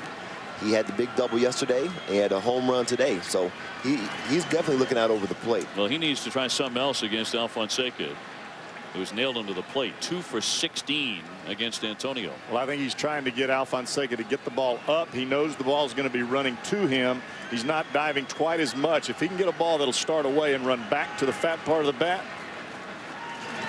The big righty drops that one in for strike 2-2. Bagwell knows that was the pitch he needed to swing at. But that's such a tough pitch, a great pitch for Alfonseca, because his ball starts out as if it's outside, not even a strike, and then it runs back to the outside corner. 2-2, way outside. That one Bagwell laid off of. Now, each of his last 2 at-bats. In the 6th inning, Bagwell popped up. He tossed the bat in anger. In the 9th inning, he popped up and did the same thing. Each time he had a pitch to drive, and he was very frustrated after those ABs. The 3-2, grounded sharply down to get it. Chipper Jones. He's playing with a sore hand, but on the money for out number 2.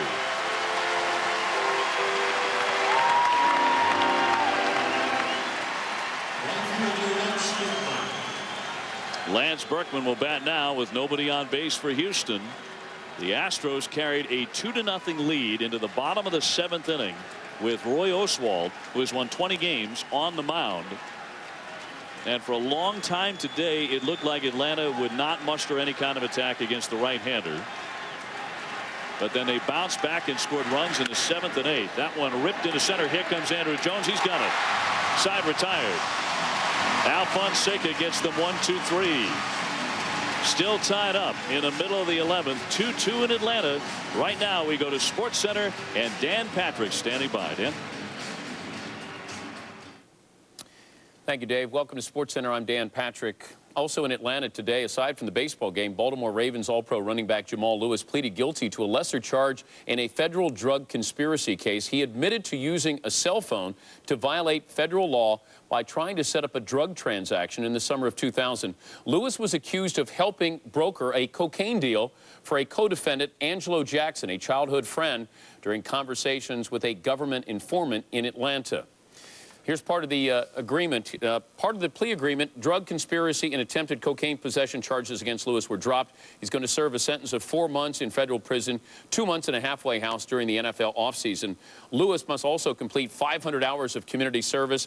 The NFL has said it will review the court documents from today's proceedings and announce a decision on league discipline as soon as tomorrow. Here's Jamal Lewis's reaction.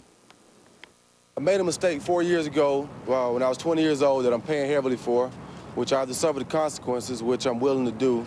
But if nothing else, I hope the kids that follow me and support me will choose their friends wisely and just know who they have around them. We expect in short order, I think the media has been reporting it, that the NFL commissioner, Mr. Tagliabue, will render some punishment to Jamal. Whatever punishment the NFL commissioner hands down, Jamal will accept and does accept and will comply with it. Jamal Lewis's attorney referring to the commissioner and that decision expected to come down on Friday. Our NFL insider Chris Mortensen reporting it could be 2 to 4 games. If the suspension does come down on Friday, it's very likely Jamal Lewis could start his suspension as early as Sunday night when the Ravens meet the Redskins, a game on ESPN. Hope you're enjoying the baseball game. More of it. Back to Atlanta. Dave O'Brien and company. Dave?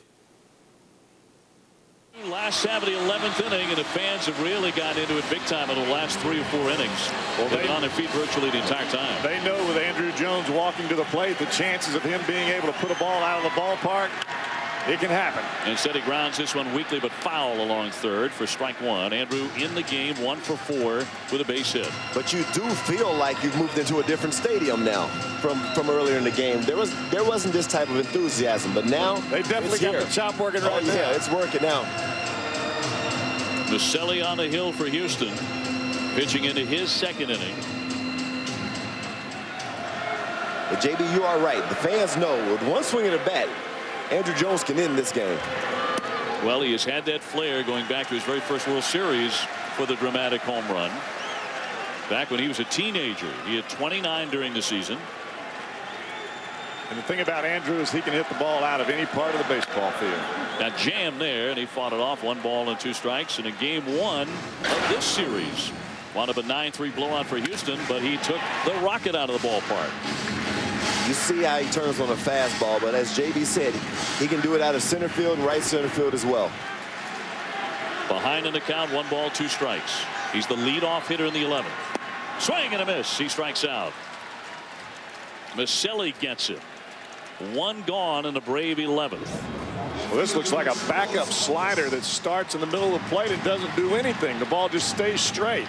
Andrew sees it as a slider and tries to go out to get it, and it goes the other way. That's the kind of pitch that if you're a pitcher, if you could market that, you'd use it all the time.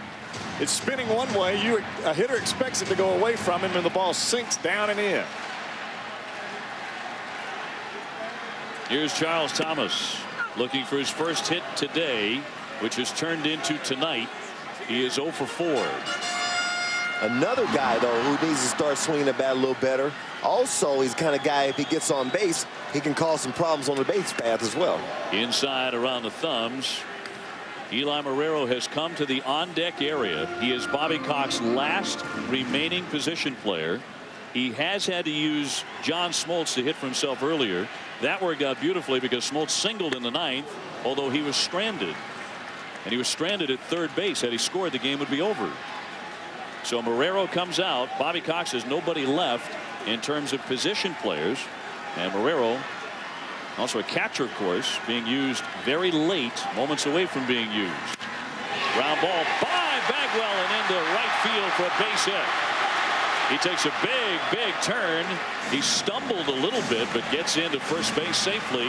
Thomas with a single with 1 down off Maselli. And this is a guy you want to have on a base pass right now. He gets a pitch middle in and pulls it right past Bagwell, who's actually guarding the line, so as a result was not able to cover that pitch. But this is a guy now, a ball in the gap. He's scoring. He has that type of speed. Well, I've got to believe that somewhere along the line, Charles Thomas is going to take a chance to steal second base. We've got 1 out here. The Braves have got to get a runner to second base, and this guy's got the wheels to be able to do it. Thomas may be faster than for call. Marrero takes a breaking pitch outside, 1-0. A 2-2 tie in the 11th inning. Marrero can hit. .320 with 10 home runs during the season. He drove in 40. Yeah, it is interesting because J.D. Drew ran into an out.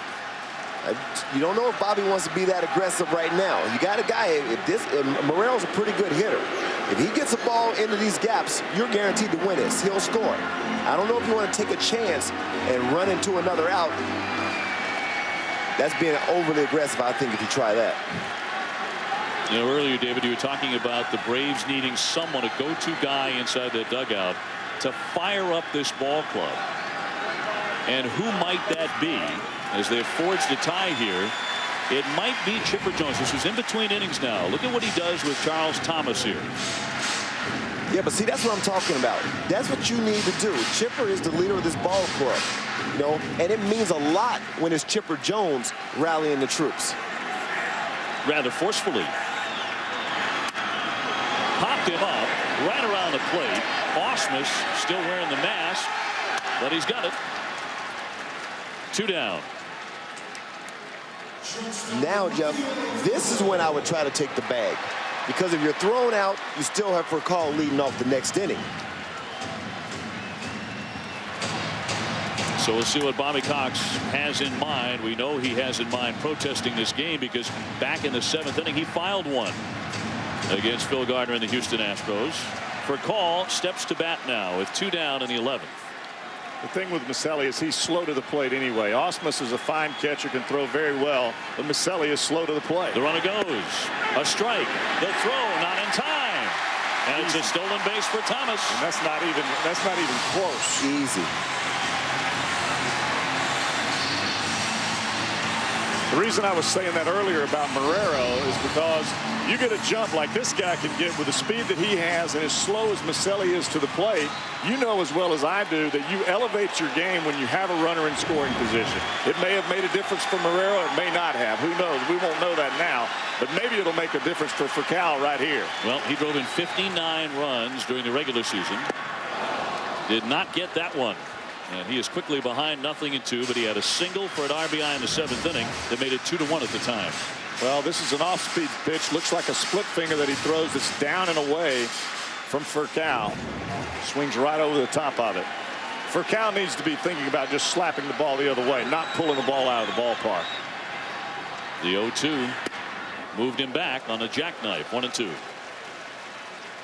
Because in this situation, especially with Thomas at second base, normally you're not going to score with a single to left field, but you've got Lane out there. He's playing deep. You slap this ball in the hole, Charles Thomas is probably going to score from second base, even on a single to left field. Well, he's going on contact. You know, he doesn't have to wait to see what happens. Swinging a drive right field. Way back. Turning Berkman. It is gone. Atlanta wins it. Atlanta wins it. They tie the series. Rafael Furcal, no less, with a game winner. A walk-off at Turner Field.